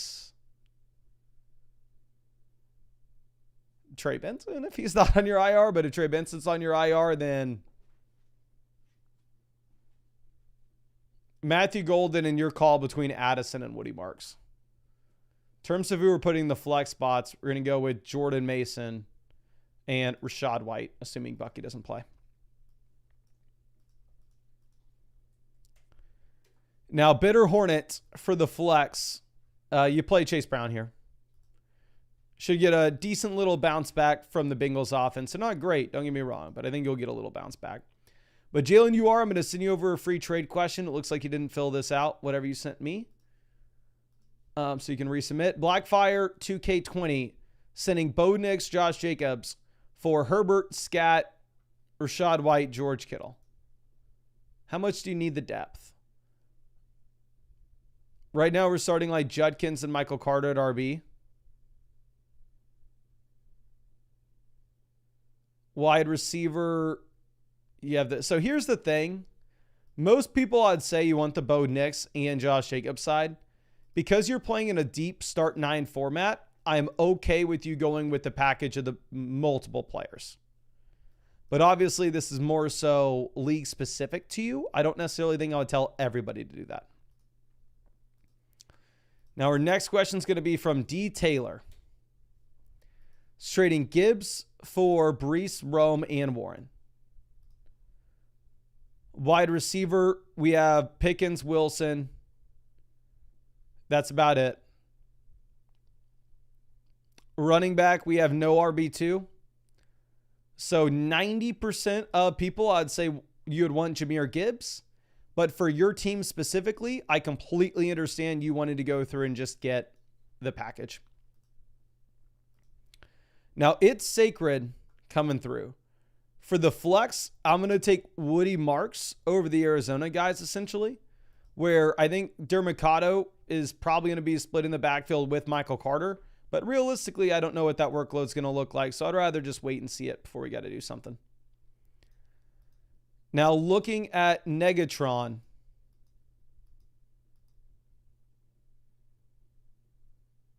Real quick. Selling Judkins and Marks for Justin Jefferson.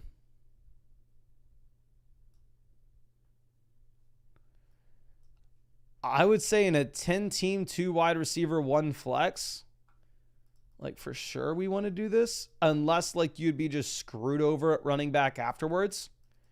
But yeah, 10-team, 2 wide receiver, 1 flex. I think I can say give me the best player here, which the best player is Jettis.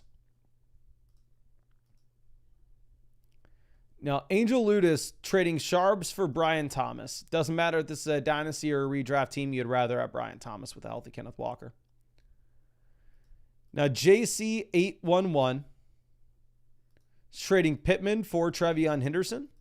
Short term, if you need a flex play, I understand somebody going for Pittman here. Long term, though, Hendo's definitely the better option. So I'll go ahead and I'll take Trevion Henderson. Bear Mauling's trading Walker, Etienne, London, Kincaid for Bucky, Rashad White, and Barkley. London to Barkley upgrade. Walker to Bucky upgrade. Etienne to Rashad White. Yeah, I'd do this deal. Yeah, give me Barkley and the Tampa backs, because even if you have the Bucky injury turning out to be serious, like in that instance, you're still going to have Rashad White as a must-start player kind of regardless.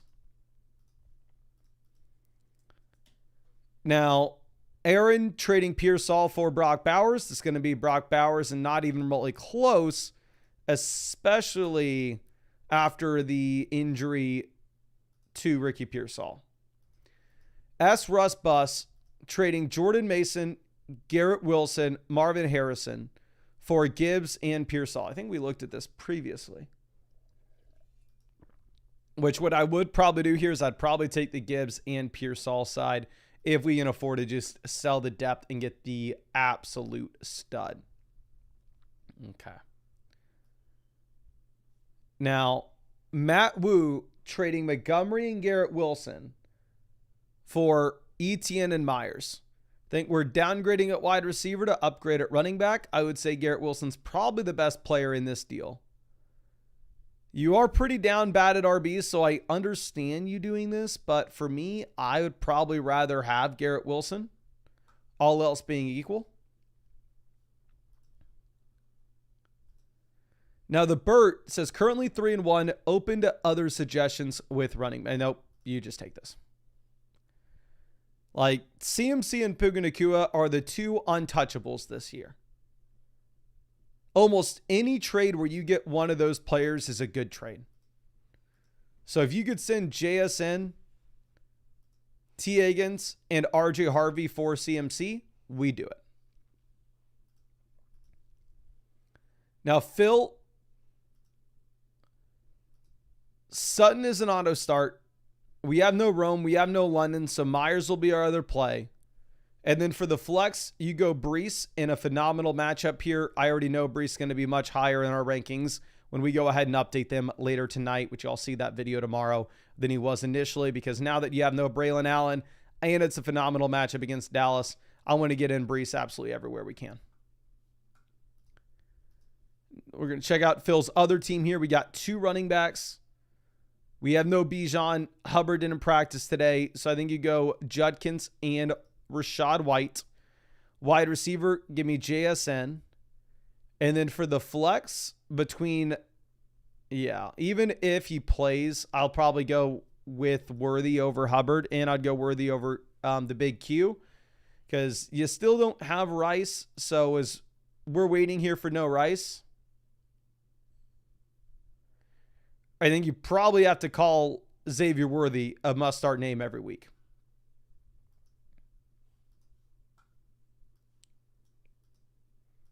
Now, Tyler Blades with this next start set. Quarterback, give me May over Dak. Running back, give me Javonte with Miles Sanders injured. And then for the flex, half PPR format, give me Judkins. Full PPR league, I would consider Worthy, considering the matchup's pretty bad for Judkins here. Like, Judkins going to be much higher in my rest of season rankings than he'll be this week. Don't love the Europe game and don't love the fact that you have to go up against the Minnesota Vikings. Now, Colin Beal with our next one. For the flex, we have the Arizona running backs versus like Josh Downs. So for me, I'd play Michael Carter here. I'd send up a prayer that he's the guy in Arizona. I think the expectations will be that Michael Carter is probably on first and second downs. And we have Dermicado playing on third downs. But obviously, we very easily could be wrong. But I do think you have to go ahead and call your shot with one of the Arizona running backs. But it looks like we just hit 600 likes in the stream. So let's go ahead and let's send out some more free questions. Again, to get those free questions, all you got to do is drop a like on the live stream and then drop your flockfantasy.com username in the chat. And then you can go ahead and win some free questions. And if you wanted to get guaranteed free questions, obviously you can still take advantage of the offer that is on Underdog Fantasy. If you sign up to Underdog Fantasy with code FLOCK, after you play your first $5, you are going to get $100 added to your account. And on top of that, there are additional promos that Underdog is running for this weekend, such as a 60% profit boost token for the games this weekend, a Justin Herbert gimme pick, higher, lower, half the total yard, 50% profit boost token for the London game, 50% profit boost token for the Jags Chiefs game as well. Underdog Fantasy is available in almost every single state. And again, if you take advantage of that offer with code FLOCK, you'll also get free questions to ask in these live streams. And I'm streaming every single day until Christmas. You can tell the vast majority of the questions that I answer in all these streams are free. But let's send this free question over to Big Dill. See if I can find you on the site, my guy, which I'm sure I can. Appreciate you always hanging out with us. And just found you and just sent you over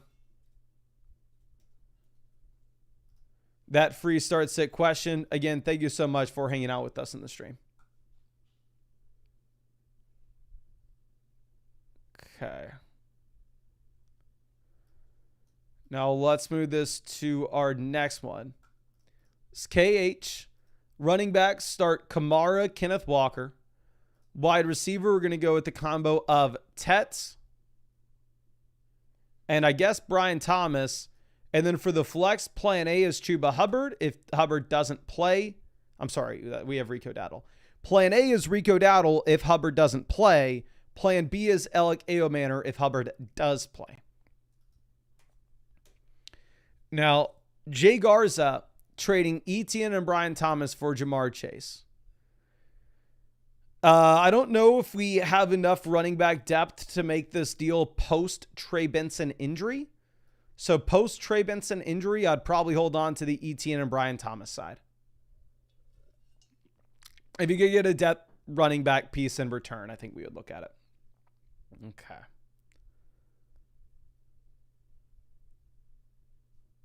So let's go ahead and let's refresh and keep this running.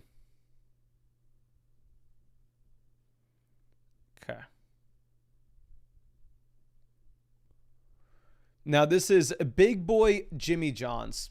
Quarterback, give me Fields over Baker this week, very easily based off matchups. Running back, I'm assuming you have no Bucky. I'm assuming you have no Jacob. So you're going to go ahead. You're going to take Michael Carter. For the flex, we have no Lamb. We have no Rice. We have no Ayuk. So we're going to go with Alec Aomanor and Travis Hunter. And you're just going to have to send a... Actually, I would go Hunter Henry over Travis Hunter. I know we say never to flex tight ends, but I think you could in this one instance. Now, Robbie Tormo. Running back. The Denver guys have brutal matchups. You still probably play J.K. Dobbins in this instance, though. And dear God, we need a flex with them as well. You probably take Tony Pollard. The only scenario I wanted is if Spears is going to be active and they tell us Spears can have a large role. Okay.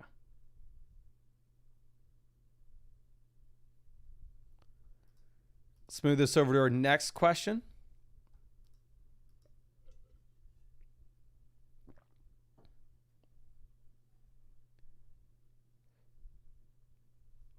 Now, Brian Polis, wide receiver, no DJ Moore, so it's Slayton or Christian Kirk. I'm going to go Darius Slayton.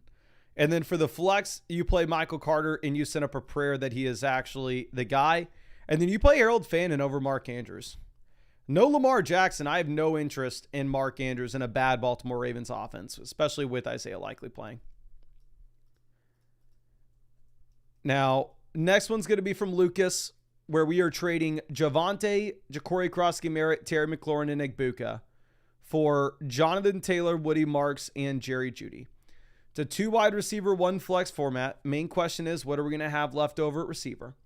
Left over at wide receiver, we'd have Rome, Pittman, Worthy, so you're okay. We'd have Barkley, Jonathan Taylor on the same team. Woody Marks still in the flex. I think you can do this because it's a 2 wide receiver, 1 flex. If this was a league where you would have multiple flex spots, it would be a lot tougher. But yeah, I think we go with the JT side. Now, God Dog here, running back.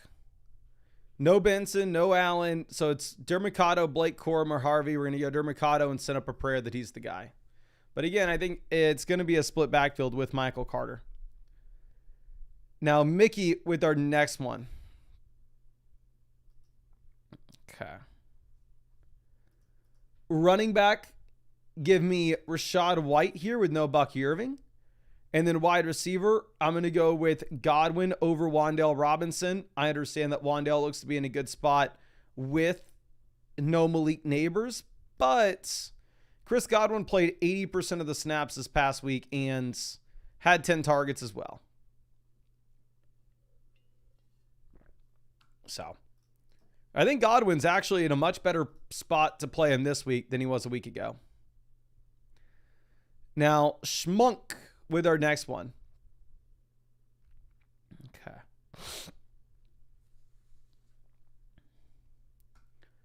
This is Jalen Hurts, George Pickens versus Trevion Henderson and Garrett Wilson. Pickens to Garrett Wilson, lateral move. Jalen Hurts to Trevion Henderson, clear downgrade. So I'm going to go with the Pickens side. Clearly the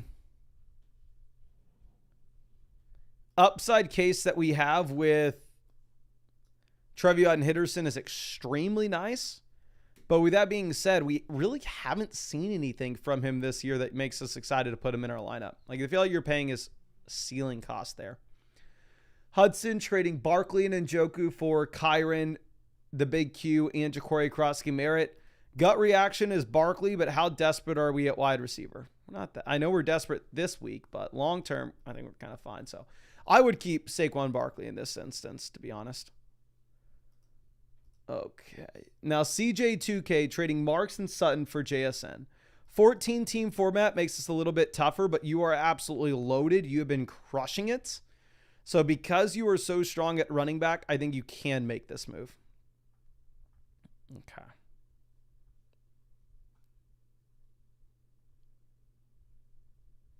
Now, moving over to our next question.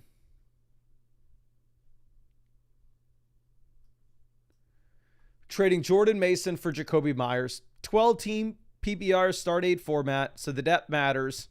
With the Ricky Pearsall injury, we need help at wide receiver. I'm completely fine with you making this move. Short term, it's a loss.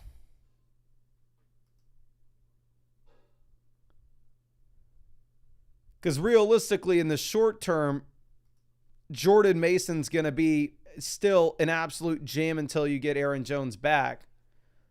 But I do think we're going to get Aaron Jones back sooner rather than later.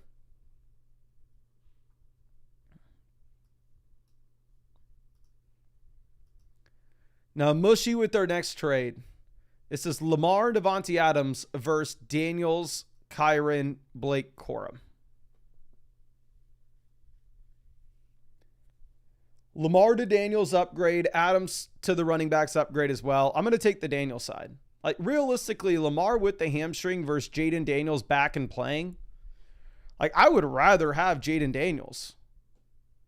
Like, you're in a spot in which we don't have that much left. We're a month into the season, right? So you pick up a new hamstring injury, you miss a couple of weeks here, you're missing a very high percentage of the leftover games that we have. Now, Mushy, with our next one, is trading Etienne and Amon-Ra St. Brown for James Cook and Drake London. St. Brown to Cook, lateral move up to you. Etienne to London, clear upgrade. So, yes, I'd make this deal. Go get James Cook and Drake London. Giants messes, greetings and salutations. Salute the troops. Salute, my friend. I don't know why I did the double salute. But in my Cook, 3-1, but lost neighbors and the rest are hurt. St. Brown to Jefferson, clear downgrade. Corey Krosky Merritt, you're probably not even putting in the lineup this week. I understand needing to down tier, and this is the tough spot. Dear God, you actually may need to flex him. So I like the value of the Amon-Ra St. Brown side, but with that being said, I completely understand you going through and making this trade because realistically speaking, like, you are so down bad with injuries that it is completely reasonable for you to go ahead and for you to just go and pick up the additional starter. Am I in love with it? No, but I think you can do it, to be honest. Okay. Now, this is from Raw Goopy, trading St. Brown for Lamb, Chase Brown, and JMO. Chase Brown would not start for us right now. He maybe would in the long term. I'm going to hold on to Amon-Ra St. Brown in this instance. Jamison Williams doesn't look startable in a 10-team, 2 wide receiver, 1 flex. Chase Brown's high-end RB3, low-end RB2. See, I think in this instance, give me Amon-Ra, to be honest. Unless you're like 4-0. Because obviously once CeeDee Lamb is fully healthy, you can say that him and Amon-Ra St. Brown are about the same. Now, formal chat trading Chuba and Nico for Bijan Robinson. Leftover receiver will have enough production, so yes, you make this deal. Go get Bijan for sure, especially with the Chuba injury. Now, no chillist trading Lamb for Neighbors in a first. If you're a rebuilding dynasty team, this is a no-brainer. Yes, sir, we'd go ahead and we'd make this deal. Kuzi trading Swift, Dermicado, Jalen Waddle for Walker and Tet McMillan. Massive upgrade at wide receiver, upgrade at running back. We got to play someone we just picked up off the waiver wire that's not the guaranteed starter. So yes, please, let's make this deal. And I don't think you need to think twice about it either. Okay, now our next question.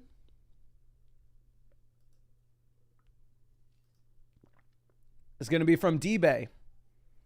Trading Etienne, Jamar Chase, Rome Odunze for Ladd McConkey and Puka Nacua.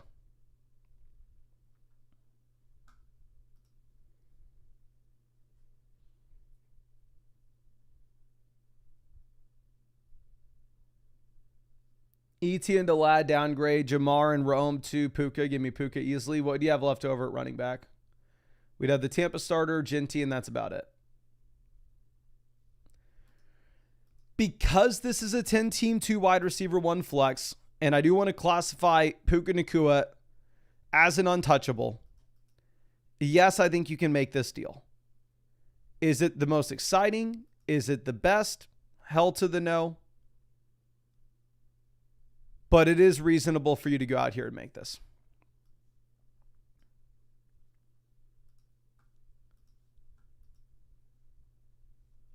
Celery City breaks for the flex. We have no Bijan, so we're going to play Alec Manor and T. Higgins. They're literally the only 2 players that you can play. Ricky James for the flex. I will go Darius. No, I'm going to go Jerry Jeudy. Don't like the matchup for Jeudy. Don't like the quarterback play. But you do get the guaranteed target volume. I know obviously you have the Malik Neighbors injury in New York. But you also do have the injury to Cedric Tillman, which should bump up the target volume in the direction of Jerry Jeudy. It's not going to be incredible, don't get me wrong, but it's going to be all right. Okay, so let's move this over to our next one. It's going to be from Not Slade. Wide receiver. You play A.J. Brown and Marv. And then if you needed a flex, I'd probably go Myers to the third guy, but it does look like Pittman is working to flip Myers really quickly. We'll say that I think you have them running on the opposite ends when it comes to touchdowns so far this season, where you do have Jacoby Myers almost getting unlucky with touchdowns and Pittman is running hot there. So that could flip any moment, but obviously it's looking like things are trending towards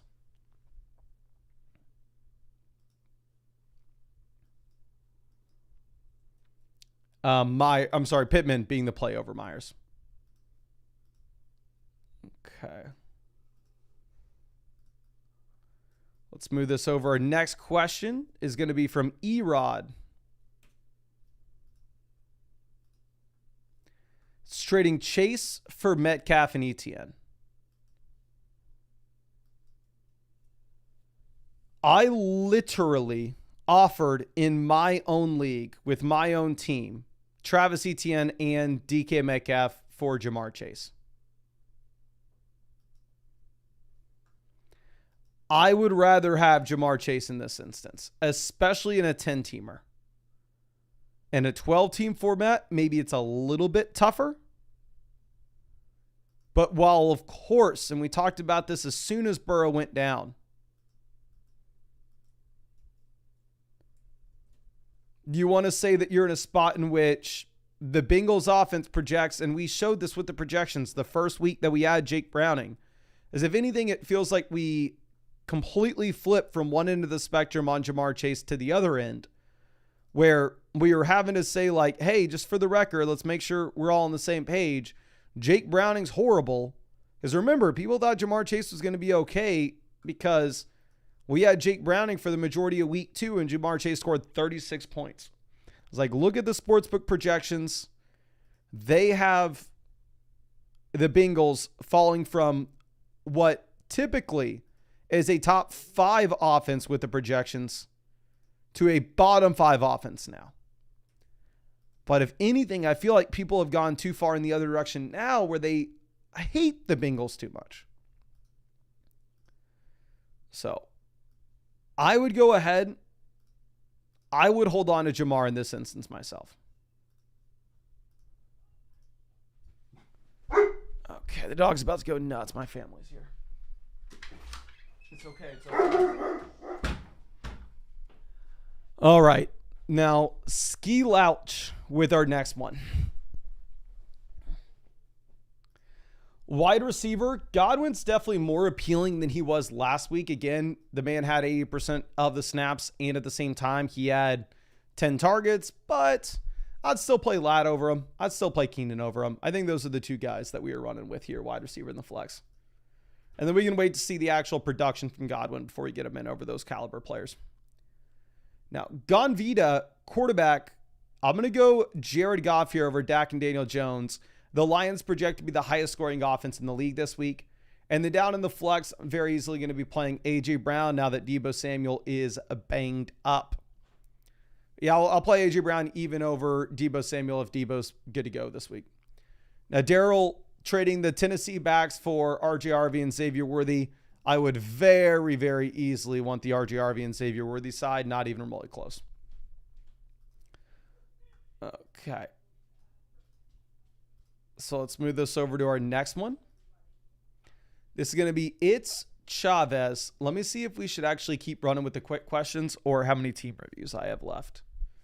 check the little counter. Let's keep running with the free questions for now. We'll do one more page of free questions, so we'll get back over to some team reviews. But we're going to try to I'm going to stream all the way until kickoff. So we actually really need to make sure that we get through all these these quick questions. Now, here for the flex, give me Jordan Addison. You have no Jacobs this week.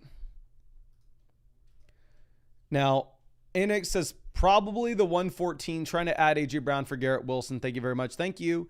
If you could also get Garrett Wilson for A.J. Brown, I would do the deal. But realistically, at this point, I would rather have Quentin Johnston over the 114. Cole Kelly trading Hendo and JMO for Tet McMillan.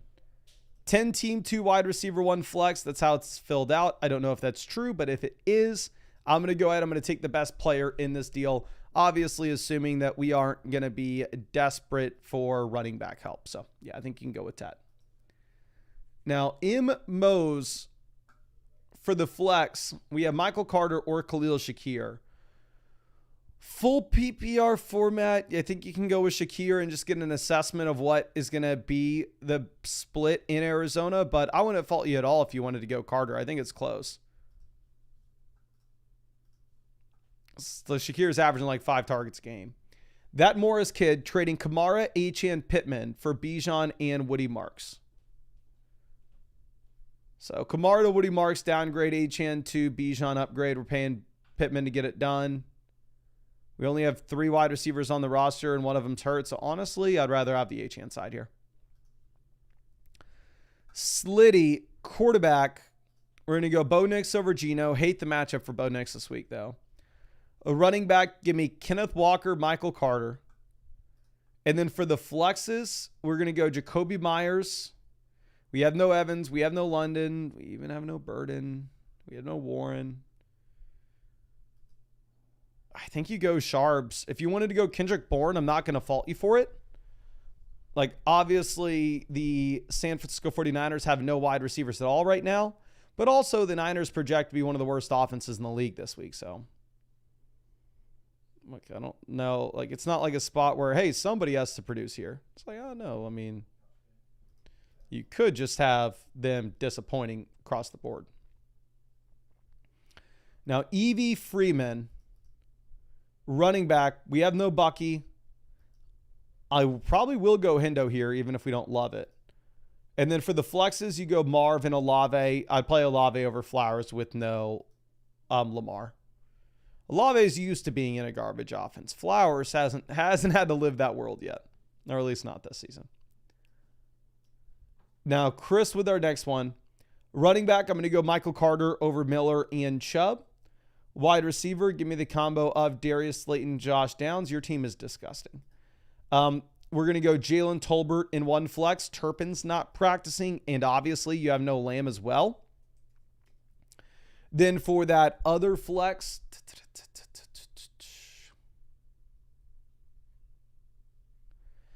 if this was my team, I would play Nick Chubb. I know Woody Marks is taking more and more. Nick Chubb is sliding backwards. He only played 41% of the snaps this past week, but he did also have 15 opportunities.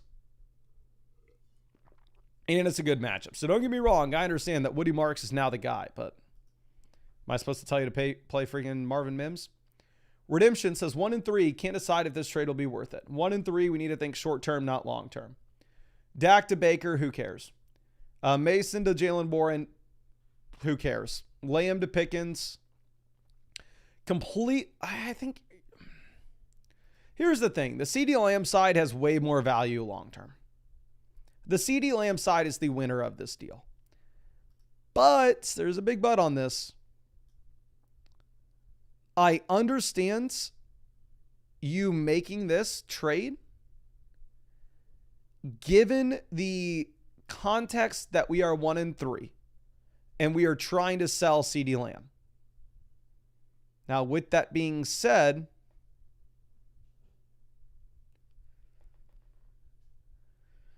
I would really try to get a little more value if we could, but I understand if you wanted to do this.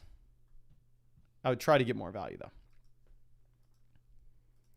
Now, Z Blick, Running back, we're looking at Rachaad White versus Chuba Hubbard. It's Rachaad White easily. Chuba Hubbard himself's injured. For me, Rachaad White's a must-start running back this week with no Bucky Irving. I have very little hesitation with Rachaad White. I think you just jam White in. Now, to boy, for the flex, no Lamb, no London, no Benson, Henderson, Hunter, or A.O. Manor. A.O. Manor looks like he's the wide receiver one in Tennessee. He's averaging about 6 targets a game. You probably have no Calvin Ridley. If Ridley doesn't play, give me A.O. Manor. If Ridley does play, give me Henderson. But it looks like we just hit 700 likes on the stream, so let's go ahead and let's send out some free questions. Again, you can tell the vast majority of questions I answer in all these live streams are completely free. A couple different ways you can get them. One, just make sure you drop a like on the live stream and drop your flockfantasy.com username in the chat, and you can possibly win some free questions. And two, you could always get them by taking advantage of the offer that we have on Underdog Fantasy, where if you go over to Underdog Fantasy and use promo code FLOCK, you are going to get $100 added to your account after you play your first 5. We have been with Underdog Fantasy for 5 years. I've never seen them do anything like this. It's the best offer they've ever had. Also with code FLOCK, you'll get free questions for these live streams that you can send in like everybody else. And on top of that, you will get additional promos that Underdog is running right now, which will be for this weekend. You have a 60% profit boost token, a Justin Herbert gimme pick, higher, lower, half a total yard, 50% profit boost token for the game in London, and a 50% profit boost token for the Chiefs and Jags game as well. Links in the description, links in the comment section. Underdog Fantasy is available in almost every single state. But let me find somebody in the chat and let's send them out free question. We got Kyle Cram here. Kyle, appreciate you hanging out with us, my guy. And I actually cannot find you on the site. I don't know if you use code FLOCK when you signed up. If not, you can add it to your account page, but I can only find accounts on my users page that use code FLOCK. Let me see. Football guy just found you and just sent you over that free start set question. Really appreciate you hanging out with us in this stream. Okay. Looks like you've won a bunch of free questions before. But back mask trading Sutton and St. Brown for Bijan and Rice. If you are a winning team, give me Bijan over St. Brown and give me Rice over Sutton. So winning record, yes, you do this. Losing record, probably not. Wicked dependency, always happy to see you. Here, we need 2 running backs. We have no Trey Benson, so it's going to be Woody Marks and Chase Brown. We'll wait to see what the Dermacata roll's like. And then in the flex, we're going to go with JMO. And we're going to send up a prayer that this is the week that we get the spike. Because keep in mind, you do have the Lions projected out to be the highest scoring offense in the league this week. Now, Bitter Hornet with our next one. We need to log in and log out. Give me 1 second to do this.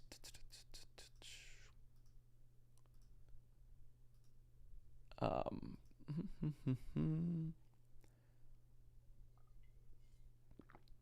I've drank all this water.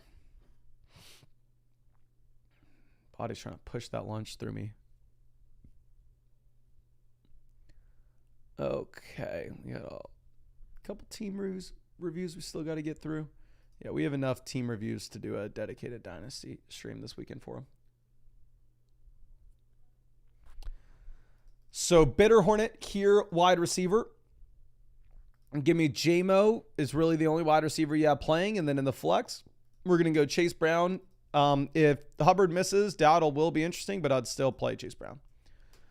Now, Jones Hayden, give me Baker over Dart. Nothing to do with Dart with no neighbors and with a hamstring. Wide receiver, give me JMO over Godwin. Give me Ferg in the at tight ends. Give me Tyler Warren in the flex. And then the last spot, I'm going to go ahead. I'm going to take Chris Godwin coming off 10 targets.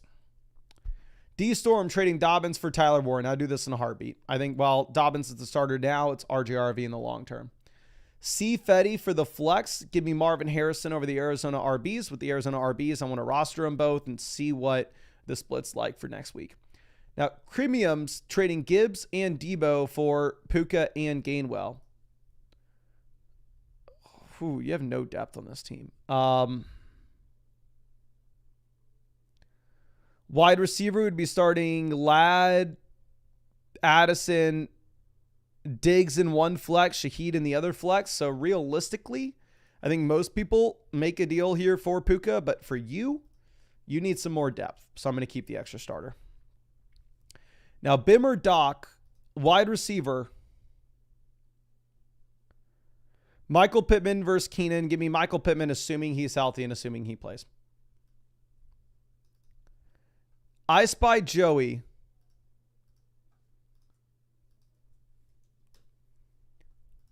Running back, give me Rachaad White with no Bucky. Wide receiver, we're going to go with Chase, Nico easily. Flex spots, you're going to go with the combo of Worthy. And then Ayo Manor versus the Arizona RBs is going to be difficult. I do think that it's up to you.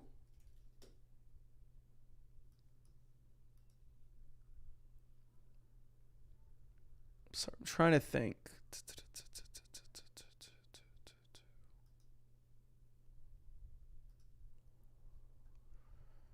If Ridley doesn't play, you go A. Honestly, I think you may just go Ayo Manor regardless.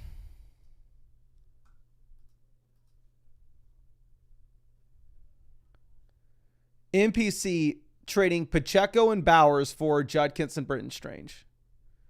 Bowers to Judkins, slight downgrade. Pacheco to Britton Strange, who cares? Neither worth the roster spot. I think it's a personal preference. I think it's up to you and up to your roster. Not going to fault you for taking either side there. Now, next one is from Mecro. Quarterback, Daniels versus Dak. Give me Daniels. Should play. Flex, Chase Brown and Devonta Smith over Godwin probably this week. Godwin's getting close. Again, like I said, 80% of the snaps and 10 targets a week ago. So I wouldn't be surprised at all for telling you next week, go with Chris Godwin. Now, Brian Polis trading Barkley, Evans, Rice for Puka, Igbuka, and Montgomery. So realistically, I would rather have Puka over Barkley. Igbuka, Rice are the same thing. Evans versus Montgomery, probably give me Evans, but he's banged up. But I think this is a very reasonable price point to go out and get Puka Nacua. I think it's a very reasonable price for him. Okay. Now our next question is going to be from J-Hacks. It's trading RGRV, Trevion Henderson, Jamar Chase for Ashton Jeanty and Igbuka. Okay. Chase to Jeanty upgrade, Henderson to Igbuka upgrade. We're paying RGRV to get it done. I think I'll do this. I know a lot of people are wanting to sell Ashton Jeanty high, but I'm fine just saying that, you know what? The guy that was an elite prospect, selected in the top 10 of the draft, probably just fine to continue to roster. Even if he lost his left tackle. Don't get me wrong. There's a lot of scary things with the Ashton Jeanty situation, but there's a lot of upside too. Okay. Now, Sam is Sammy. Wide receiver. We're going to go Nico Collins. And then in the flex, A.J. Brown. Like, I'm playing Tony Pollard myself, but I would never feel comfortable telling another human being to play Tony Pollard at this point. Now, Marcus coming through. Running back, give me Jordan Mason here over Dobbins easily with no Aaron Jones. Tight ends, we're going to go with Harold Fannin over Darren Waller with Cedric Tillman out. Darren Waller, I know he scored multiple touchdowns this past week, but realistically, the dude had 4 targets. He had 27 receiving yards. Give me Fannin. And then for the flex, we're going to go ahead. We will take J.K. Dobbins. Hate the matchup for Dobbins, though, but I don't really see another option with everybody that we have out. Okay. Now, let me see. One thing real quick.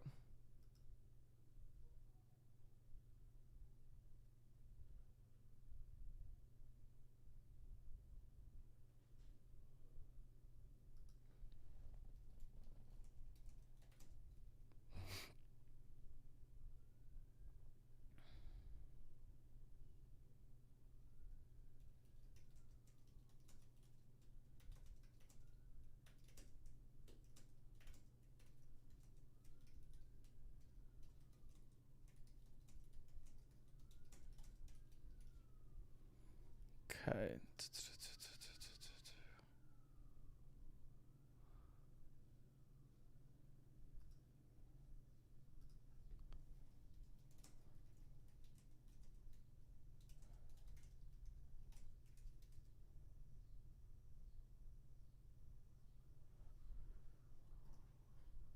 One second, sorry.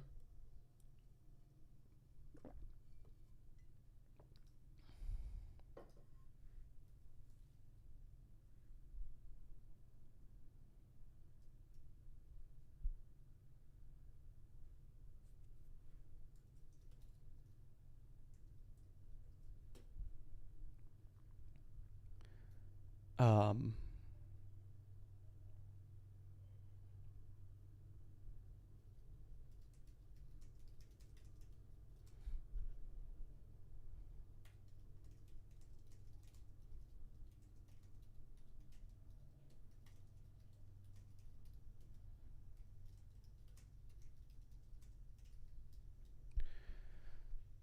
Sorry, let me move this back over. This is a trade where we're sending Adams, Waddle, and Michael Carter for H-N. 2 wide receiver, 1 flex league. You take H-N here and you run. I don't think it's remotely close. Now, Silly Willy trading Marr for Brees. Give me Brees. Quarterback, Goff, supposed to be in the high-scoring offense. Actually, Daniel Jones has a bunch of rushing upside here. Daniel Jones, Goff, both are phenomenal plays. I'm fine with either one because the Colts are supposed to score like 27 points this week as well. A running back, if Bucky's out, give me Rashad White over Kamara and Montgomery. Wide receiver, give me Brian Thomas at this point with the Debo injury. Hunter Henry at tight ends. And then in the flexes, we're going to go Kamara and Debo if he plays. If Debo doesn't play, you pivot to Keenan. Now, Ethan with our next one.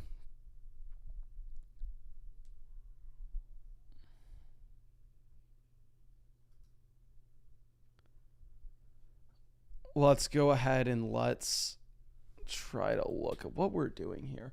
You have Shakir, I guess, versus, like, you don't really have an option.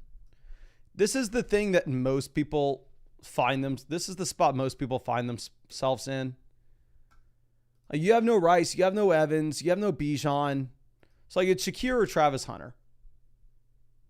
And in this instance, I think you just have to be boring about it. I think you just have to go through. I think you just have to play Shakir.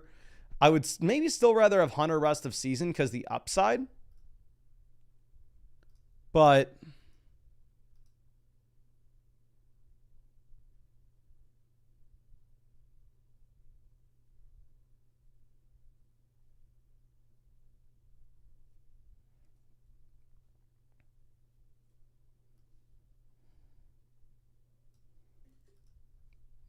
the floor case that you're going to get with Shakir is just going to be a lot better.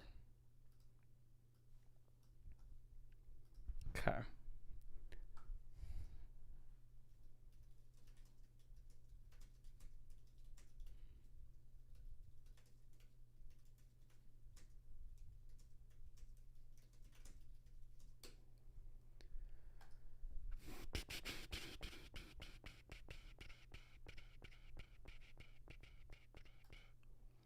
Zach Attack with our next one. Wide receiver. We're going to go Igbuka over Worthy and Chase, considering that we still have no Evans. Tight end, Harold Fannin. And then for the flex, I'm going to go Chase over Worthy. Well, completely agree that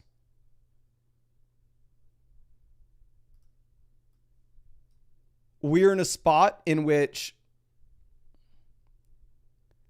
the Bengals offense projects to be one of the worst in the league. They should be a lot better this week than they've been over the past 2. Now, Wakil coming through. Running back, you play Rashad White. Actually, Jordan Mason is still with no Aaron Jones. You're going to play both these guys. Play Rashad White and Jordan Mason at running back in the flex.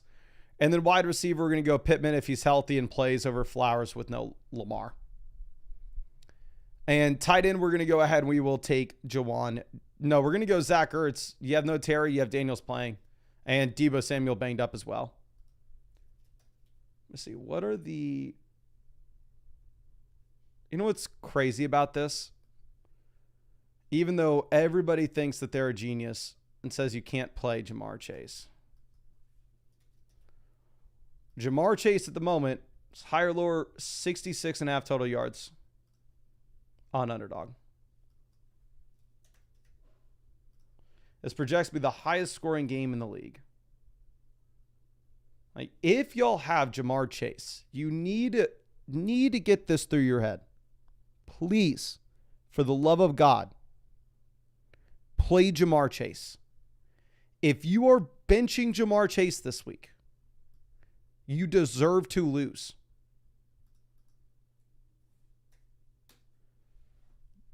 Don't get me wrong. It's bad. As soon as Burrow came down, I was screaming, yes, Browning's going to be horrible. Don't get excited that Jamar Chase had 36 points in week 2 with no Burrow. It's going to be ugly. We're 2 weeks into it. Like, the thing is, people wouldn't be panicking this much on Jamar if it wasn't a primetime game. But just because it was a primetime game, everybody's losing this. Okay. Pedro Navarez trading T. Higgins, Chase Brown for Tet and Kyle Pitts. Tet's the best piece in this. Leftover at running back, we'd have Judkins, Devon Achane. So you actually have enough running back production where, yeah, you can make this move. And Kyle Pitts would be an upgrade over the tight ends that you have.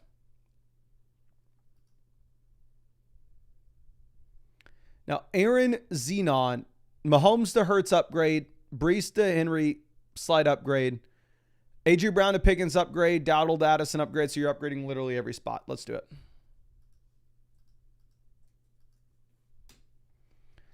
Squishy is trading Amari Hampton, Deebo Samuel, Stephon Diggs for CMC. Yes, you take CMC here easily.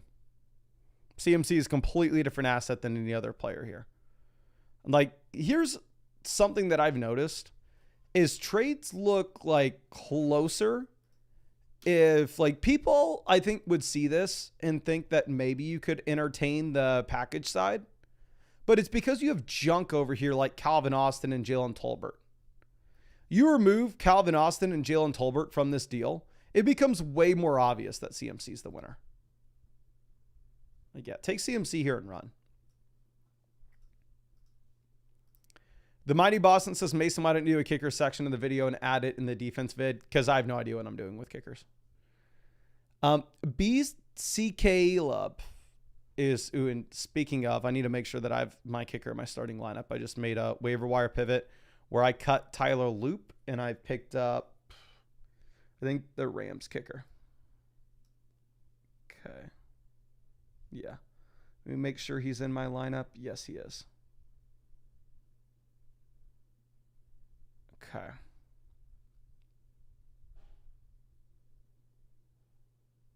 Here's something that I could do. Which would be funny. No, we're not going to do that. Now, BC Caleb trading Hurts, Tootin, and Wandale for Brees. You don't have anybody else at running back, so it'd be streaming. But I'd rather Hurts or Brees.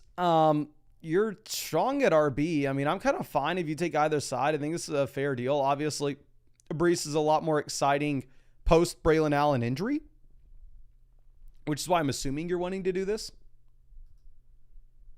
Now, Marine is trading Derrick Henry and Drake London for Jahmyr Gibbs. It's a 12-team format. Wide receiver is not that strong beyond the top two guys, so I'd rather have Derrick Henry in London. It's not that far off, though. Now, Marine quarterback, give me Daniel Jones over Drake May this week.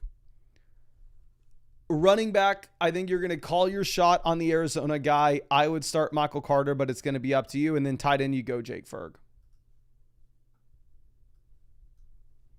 Now, let's refresh this.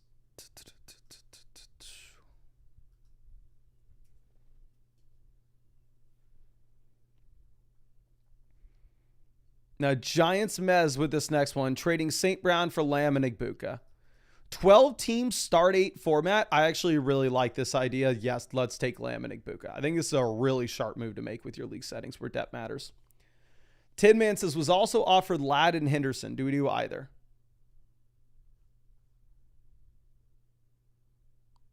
Ladd and Henderson.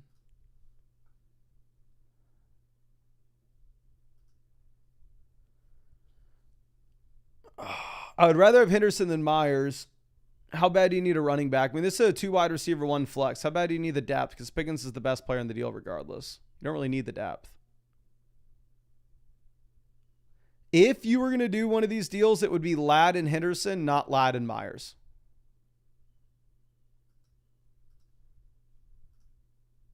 Okay. Now, Kananchi is trading A.J. Brown for Breece Hall. I'd rather have Breece Hall here easily post Braylon Allen injury. Nemo, running back, give me, oh, y'all are going to hate this. I'd play Rachaad White with no Bucky over Judkins. We're going to go Judkins in the flex.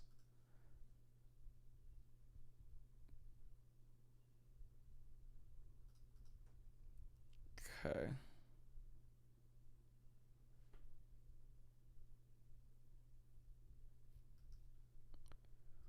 Now, Jay Berg with our next one. Quarterback, we have Daniel Jones, Justin Fields. Both are great plays. Give me Fields in the matchup, though. Both are really strong options.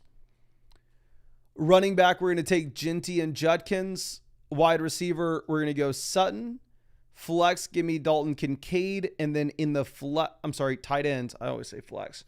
And then the flex, we're going to go A.J. Brown and send up a prayer that they try to make him happy and force him some targets.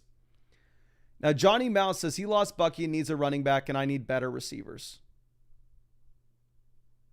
Metcalf to Tet, upgrade. Gibbs to Brees and Nico, downgrade. The thing is, you're just getting depth. We have Egbuka, Myers starting right now with Gibbs, Chase Brown, and then I guess your flex is probably pretty bad. 12-team format, I'm okay with you making this trade. But you're definitely moving off of the best player in the deal, which a 2 wide receiver, 1 flex league I don't love. Like, it's a fair trade either way. Okay. Now, Jack Imbarak is trading Pittman and JSN for Amon-Ra St. Brown. We'd have St. Brown, Puka, A.J. Brown. So, yes, you make this move. Amon-Ra looks like he's the closest thing you can get to that Puka Nacua tier of wide receivers. Ian Gosh says, I'm 2-2. We start 1 running back, 1 wide receiver, 3 flex. We have H-Chan. It's a half PPR format. So it's a start 7 format. Worthy to Rice upgrade. Gibbs to Barkley downgrade. If you're 2-2, I'd probably go with the best player here, which in my mind is Jahmyr Gibbs. If you were 4-0, I'd understand doing this deal. Now, Kobe trading Debo and Kittle for Pollard and the big Q. Debo to the big Q, lateral move. Kittle to Pollard, downgrade. So I'd rather have Debo and Kittle. YNC trading Pollard and Worthy for CeeDee Lamb. Give me CeeDee Lamb here easily, honestly, even if we have a losing record. Long-term payments go Kamara running back with probably Montgomery here in a really good matchup. Wide receiver, Higgins, Brian Thomas. And then for the flex, half PPR format, I'd probably go with the running back and Michael Carter. Full PPR league, you could very easily talk me into one of the wide receivers. They're close.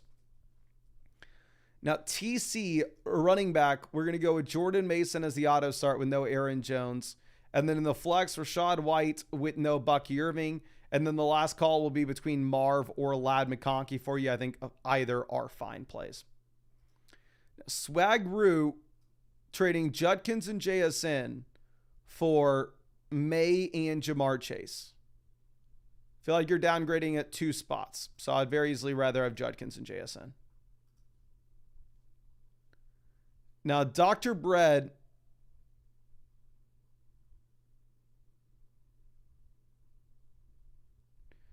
says, I can also do this trade for JSN or Chase. Help.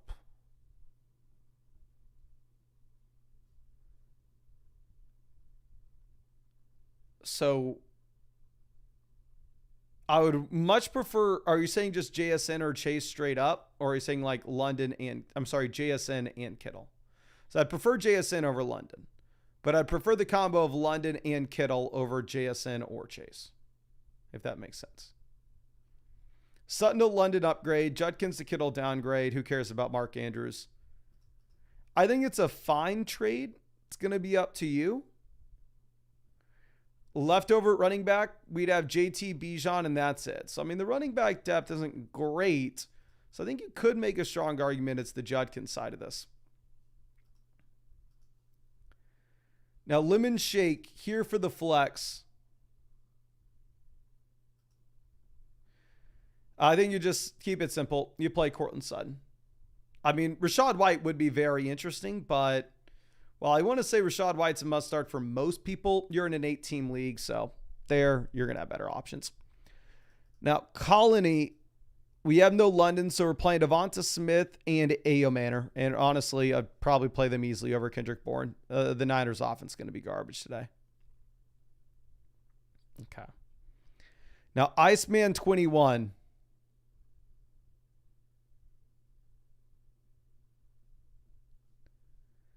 Trading Olave and 2 first for Amon-Ra St. Brown, Trey Benson. Dynasty Superflex League, I'm going to go with the 2 first here pretty easily. 1 quarterback format, you could talk me into the St. Brown side.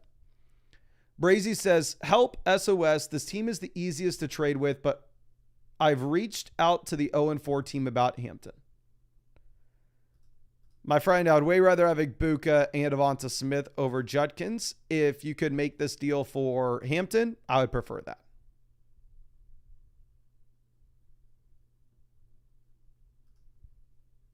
But as this stands, give me Igbukah. At least in a full PPR format. Okay.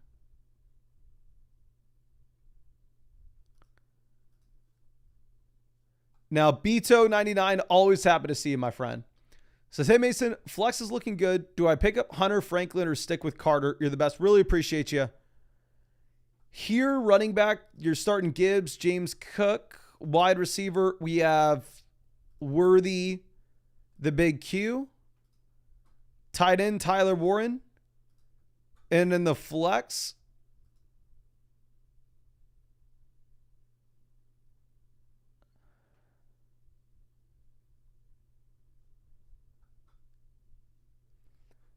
I think I would probably play Michael Carter and Trevion Henderson. In terms of a waiver wire pivot, I would drop Rashad Smith in favor of Travis Hunter.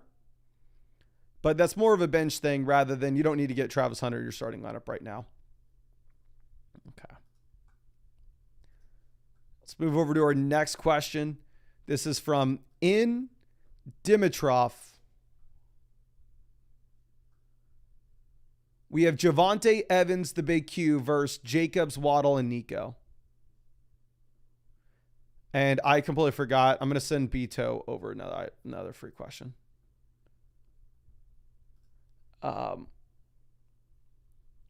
Nico's the best. Nico and Jacobs are the 2 best players in this deal. So it's the Nico and Jacob side pretty easily. Okay.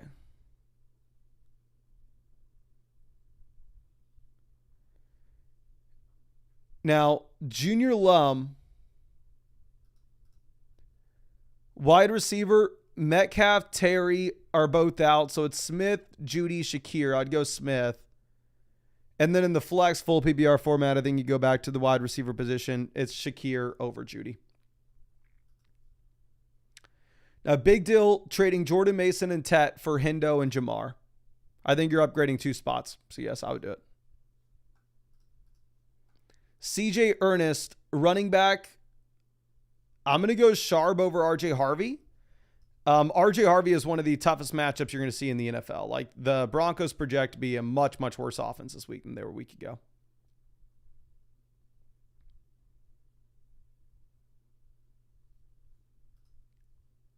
Now, our next question's from Ness. Trading Jordan Mason for Rashee Rice. You take Rashee Rice and you run. Almost under any circumstance. Now, Senna says, currently 0-4 in my first season. Should we sit it or make some moves? A few teams have been asking for JSN. You definitely would rather have JSN here because, like, 0-4 team, you have no business in trading for Pearsall. Your lineup at the moment is JSN, Sutton. Running back, you have Henry, Etienne. In your flex, you have Addison and I guess, like, Wandale. So yeah, you do not have a great team. You've been decimated by injuries.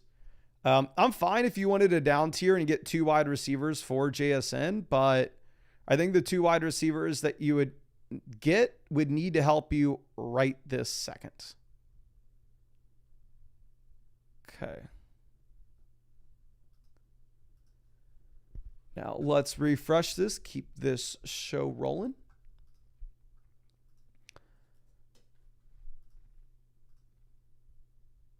And this next one's going to be coming out from Gabe.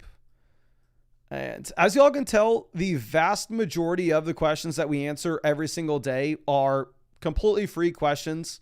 There are a couple different ways that you can get them.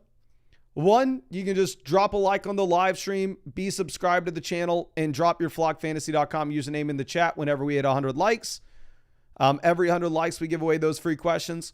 Or 2, you could take advantage of the offer that we have on Underdog Fantasy, where if you use code FLOCK on Underdog Fantasy, you are going to be getting the best promo Underdog has ever put out. I've been with them almost since their beginning. I've been with them for 5 years. They're the only sponsor of this channel, so I can say this with 100% certainty. This is the best promo they've ever had. Play $5, you get $100 added into your account with code FLOCK. And on top of that,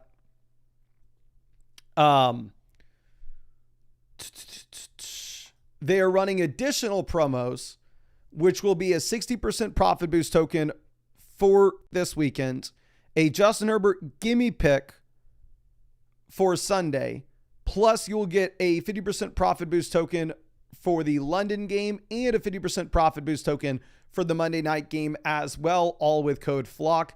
And you'll get guaranteed free questions into these live streams, in which we are live streaming every single day until Christmas. So you can tell how the majority of these people get free questions. I spend 3, 4, 5 hours every single day answering the free questions. I'd be super happy to try to help you out.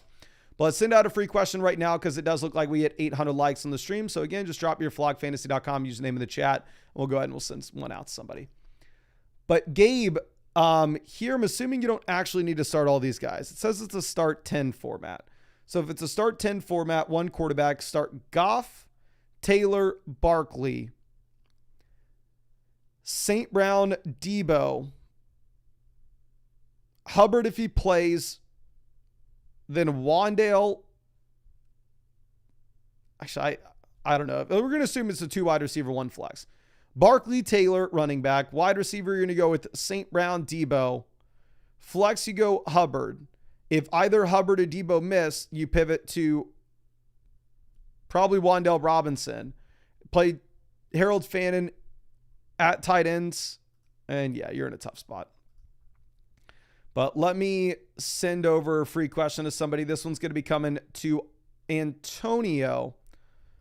Appreciate you hanging out with us in this live stream, my friend. Antonio Camarda just found you and just sent you over a free start set question. Again, thank you so much for hanging out with us in this stream. Okay. This is from Mala Innovation, where we're trading JSN and Hendo for Brees and Brian Thomas. Giving up the best player in the deal. How bad do you need a running back? We have Genty and nobody else to start. You're losing the trade, but I'm okay with doing it because how bad you need help at running back. Cool Man says, do you have any picks for tonight, Mr. Dodd? I did not make a pick 'em tonight on Underdog.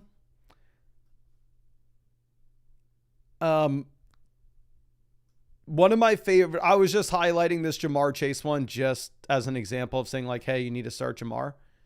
But one of my favorite picks, I will say, that I saw for a different game and not tonight's game is Jake Ferg, higher than 41.5 receiving yards. I haven't even really looked at the picks. They have CMC, higher, lower, 20.55 points.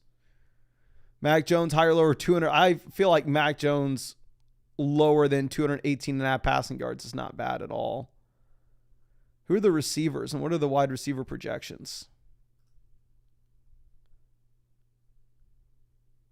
MVS is higher, lower, 5.5 receiving yards. Cal Juszczyk, 10.5.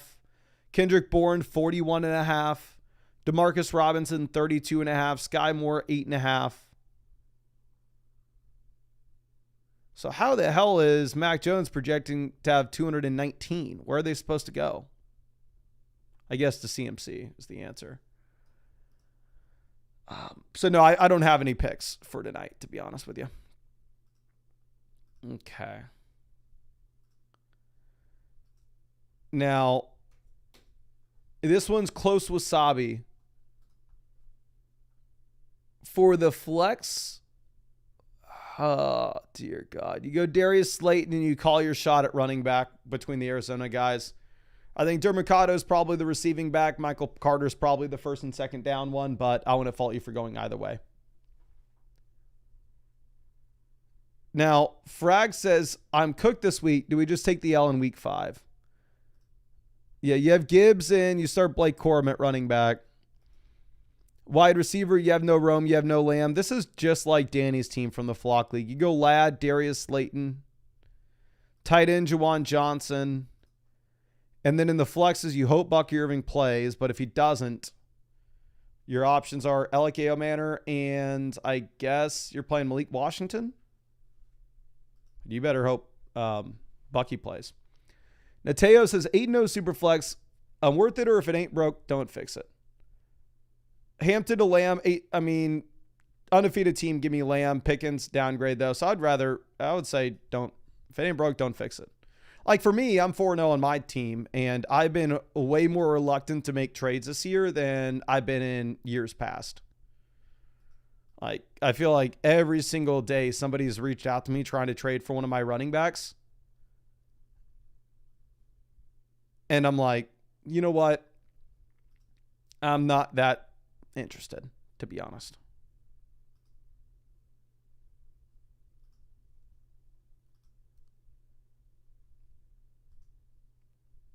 Here's what I'm going to do. I'm going to offer... Spam the chat. Would y'all rather have Pollard or would you rather have DeAndre Swift?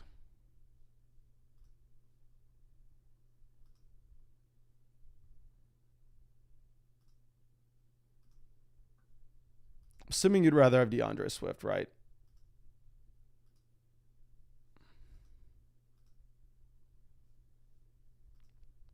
Yeah, everybody's Swift. I'm offering the devs Pollard for Swift right now.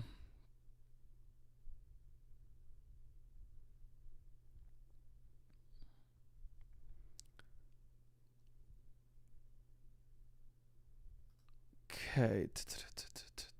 I'm going to message the devs.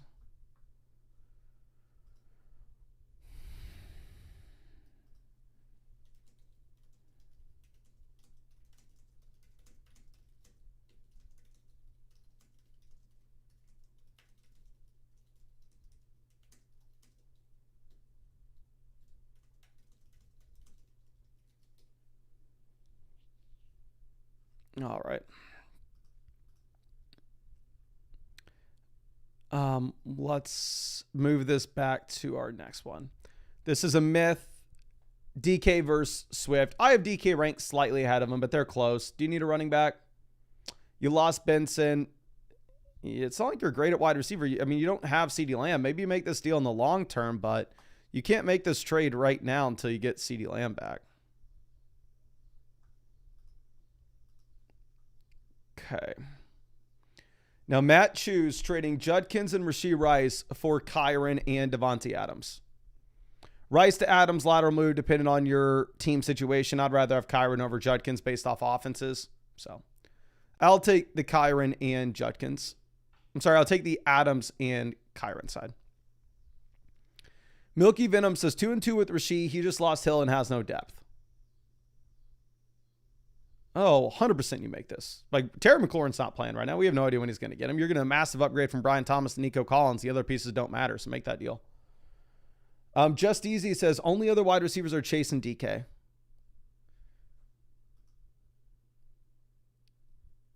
You have Addison. I mean, you have somebody you can put in.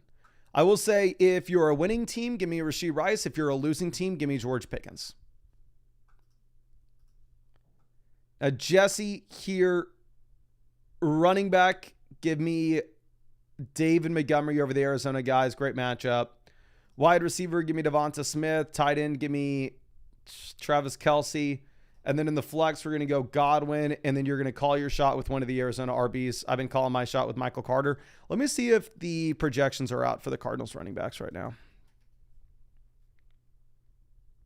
Because this is something I'm very quick to just listen to the projections with. Is this really all they have on Underdog at the moment? They just have Marv, Kyler, McBride, and Pollard projections for this game. Don't be a coward, Underdog. Throw out a Michael Carter projection for. Actually, they have it. Why the hell did it not show up? Michael Carter, higher, lower, 62.5 total yards. What's Dermicado at? Yeah, Underdog agrees with me, actually. They have Michael Carter well ahead of Dermicado. They have Michael Carter at 62.5, higher, lower. They have Dermicado at 34.5, higher, lower. So, yeah. We've been saying Michael Carter, and honestly, I feel 10,000 times better about saying it now that we see those projections. I'm sorry. I understand that we have the questions turned off where you can't buy them right now. We are catching up on all the free questions.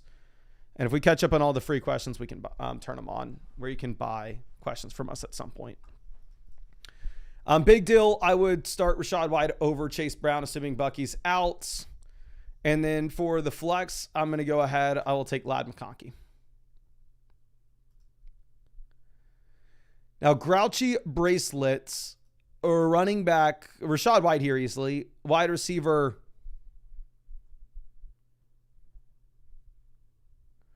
we'll go Ladd and Addison in the flex. Itachi says, is Underdog the only way to get questions? No, you can get them by just hanging out with us in the live stream when we send out free ones every 100 likes we hit. And what else? You can also get the season pass on the site with code FLOCK or become an annual Mother Flocker on the site with code FLOCK. That also gets you free questions. Rowan, no London, no Lamb this week, no Swift this week, no Benson. So it's Sean Tucker or Dermicado. You're going to go Dermicado and probably have some type of receiving role. Okay. Now, Dilla says, I traded Igbuka for Rice before I saw your rest of season rankings. I'm 3-1, but I'm having the second thoughts after seeing how close they're ranked. Did I make a mistake? So here's the thing. It's going to look idiotic, and it's going to look like you made a massive mistake in the short term. Because in the short term, you're going to continue to see Rashee Rice just absolutely dominate, right? I'm sorry, Igbuka just absolutely dominate. But in the long term,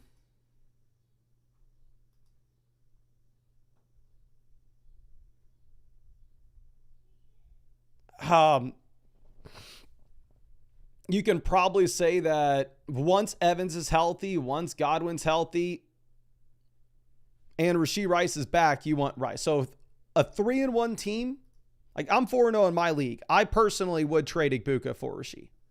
But 1-3, hell no, do not do that. So it's completely fair, but if you're 3-1 and you don't need the production right now, I'm fine with you going for the long-term upside. Now, Senna trading Etienne, JSN for Genty, JSN, Genty, Tomato, Worthy, Waddle. It's a 12-team start 8 full PPR format. So given the league settings, I think you can go for the depth here. Now, Winder with our next one. Quarterback, give me Daniels over Herbert. Running back, Walker over Marks. And then in the tight end slot, super, super close. The projections say Tyler Warren, but I think Jake Ferg just gives you such a high floor that I would want to tell you to Jake Ferg. But the projections very clearly say Warren. Now, DDNA Fist trading Tootin for Rachaad White. Give me Rachaad White at this point with the Bucky injury. Not close. Marquet trading Hampton, Jordan Mason for Jefferson and McBride. Hampton and Jefferson upgrade, Mason and McBride, massive upgrade. So yes, we'll do this. Komedo G-Man trading Daniels and Miller for Walker and Harvey. We have May at quarterback, so I'm okay if you wanted to do this. Like the Bucky injury obviously negatively impacts our running back position, so I'm fine with it. Now show me here quarterback. Give me Hurts over Fields. Fields is in such a good spot this week though. Running back Javante's gonna smash. Wide receiver, flex, give me Ladd McConkey, and then I'll probably go Hendo over the Arizona RBs and just hope that he gets the receiving usage with this team trailing in a big time way to Buffalo. Now, Dixie Normus trading Hendo and Keenan for Algier and Debo. Hendo to Debo, lateral move. Keenan to Algier, downgrade. For me, I would rather have Henderson and Keenan Allen, especially now that Debo Samuel has a mysterious injury. Now, Papa Z with our next one.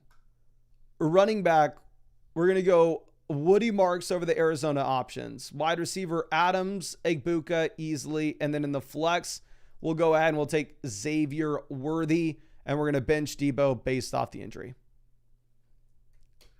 Now, I love you, Mason. Love you too, my friend. Here we have wide receiver. No Evans, no DJ Moore, no Rice. So it's easily Tet over Godwin. And then in the flex, we're going to go with Judkins. Don't love Judkins this week, though, because the matchup's going to be tough. Now, McLovin 2000. Wide receiver, give me Egbuka. Tight end, give me Hunter Henry. And then in the flex, we'll take Pittman if he plays, Flowers if he misses. Now, Bing Song. We're going to go Derrick Henry over Judkins and Scat. Wide receiver Devonta Smith over Franklin. And then Scat Judkins. I would go Scat in a full PPR format because I don't love the Judkins matchup. But you're kind of fine either way. Okay. Let me see.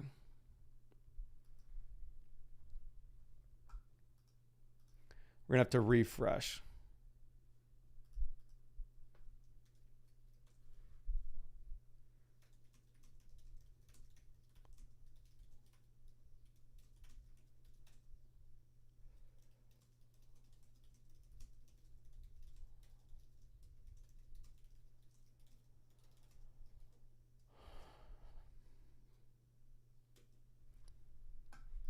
Let's refresh this.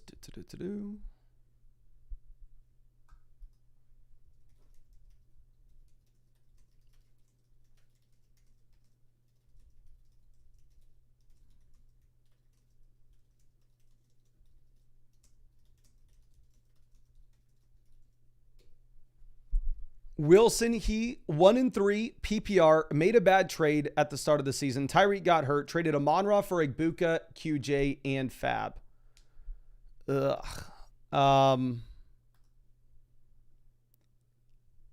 So you have Egbuka, Quentin Johnston, Moore, Jerry Jeudy. I think if you were making a trade, you may, I hate to say this, you may need to consider selling freaking Jaden Daniels. I think your team's so bad, I don't know if you can afford to have the luxury quarterback here. You may need to send Daniels with one of these names to go get a significant upgrade.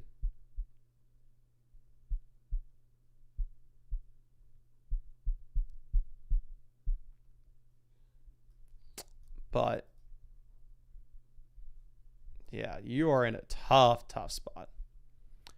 The Stone guy trading Benson and Dermacado for Michael Pittman. We need to move Benson even lower in our rankings. Like, why the hell did I not move him behind Michael Carter? I think maybe he is behind Michael Carter. Let me see. But I feel like 106 for Benson's too high because when he comes back, there's no guarantee that he even is the starter. Yeah, I have him ahead of Michael Carter. We need to move him down below this. I'd rather have Algier at this point. I'd rather have Ramondre at this point. I'd rather have Aaron Jones. I'd rather have Pacheco. Move Benson down to RB42. Move Michael Carter ahead of Ja'Cory Krusky-Merritt too. But looking at this, I'm fine making this deal if you need a wide receiver, which we have the Pearsall injury, and it looks like we need a receiver. So I think you can do this because realistically, Michael Carter, I think, is probably the lead back here, and Dermacado is the passing down option. Now, Coleg trading Benson and Sutton for CeeDee Lamb. Give me CeeDee Lamb here easily. Tommy Painter says, please talk some sense into my league mate / buddy. Okay, I don't know what way that you're going here, but whoever the league mate / buddy, I don't know what this is, but for the love of God, you better not send them Puka Nacua for Alvin Kamara and Quentin Johnston. You know that I am the #1 Quentin Johnston guy on this planet. But if you were to go ahead and if you were to send Puka Nacua for freaking Kamara in the big Q, Puka is one of 2 players that is currently untouchable in fantasy. That's him and CMC. Like, easily the Puka side. Now, Colony Honda trading Pickens and Jordan Mason for Rice and Brees. Pickens to Brees upgrade, Mason to Rice upgrade. So yes, I'd make this deal. Maybe it's a loss in the short term, but a win in the long term. Okay. Now, Justin Reed, tight ends flex between A.J. Brown, Cam Scat, and Quentin Johnston. Cam Stat does give you the guaranteed workload in a game in which it actually should be close against the New Orleans Saints, and there won't be many games that project to be close against the Saints so far this season. So for that reason, I will take Cam Skattebo.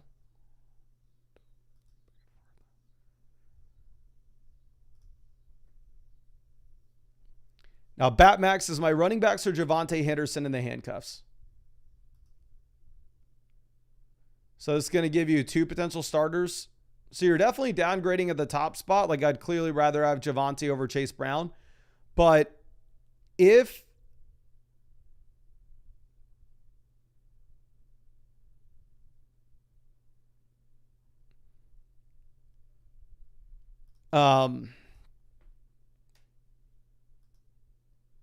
you believe that Michael Carter's the starting running back in Arizona, I think you go for it. Because obviously you do need an RB2. But it's going to come down to if you think that Michael Carter's the starter or not. Now, Uncle Fresh here at running back. We're going to go Jordan Mason. Wide receiver, give me Tet McMillan. And then in the flex, play Rachaad White. Assuming that Bucky doesn't play. If Bucky does play, you pivot to Brian Thomas. Hassan says, Mason, do you have anyone playing tonight in the Flock League? Let me see. I know I have the kicker. Sunday, Monday, Sunday. There, yeah. I have the kicker, and my opponent has nobody. So I'm rooting for field goals for the Rams. I picked up the Rams kicker with the thought process, like, okay, the Niners are going to be a bad offense, so the Rams probably aren't going to be forced to go for it on 4th down. So they probably could just go ahead and kick some field goals. But also, he scored 25 points over the past 2 weeks. Now, fantasy flopper here at wide receiver. Give me Alec Ayomanor. Actually, no, we're going to go Godwin. And then Rachaad White in the flex. Ayomanor is definitely interesting with the Ridley injury, but the offense is just too bad. Hopefully, Cam Ward starts performing at some point. GLRs has just traded Josh Allen for Bijan. Recommended this trade or aim for something else. No. You are making great moves. Continue to do what you're doing. Josh Allen for Bijan's phenomenal. I wish I could do that trade in my league. And Tet and Jordan Addison versus CeeDee Lamb with your league settings, it's CeeDee Lamb easily. 100%. But we are about 15 minutes away from kickoff here. So we are probably going to get this game pulled up. And obviously I'll be live streaming after the game, recapping everything that happens. So I'd be really happy to go ahead, hang out with you then. Hopefully it's a good game. I'm assuming that honestly it may be a little bit of a boring recap, but you never know. But anyway, if you wanted to get free questions for these live streams, y'all just watch me answer a ton of free questions over the past 3 hours. The easiest way to do it is by taking advantage of the newest offer on Underdog Fantasy, where if you go over and you look at Underdog Fantasy right now, they are offering a new promo, play $5, get $100 added into your account with code FLOCK. And on top of that, you are also going to be getting free promos on top of this, where you have a 60% profit boost token for this weekend, a Justin Herbert gimme pick for Sunday, 50% profit boost token for the London game, 50% profit boost token for the Kansas City Jacksonville game. Underdog Fantasy is available in almost every single state. Get all those promos, get $100 added to your account. And on top of that, get free questions for these live streams, which we're doing every single night. You can find the link in the description, find it in the live chat. Really appreciate you. And I really hope I get to see you in the live stream after tonight's game so we can talk about what happens. But much love, and I'll see you then.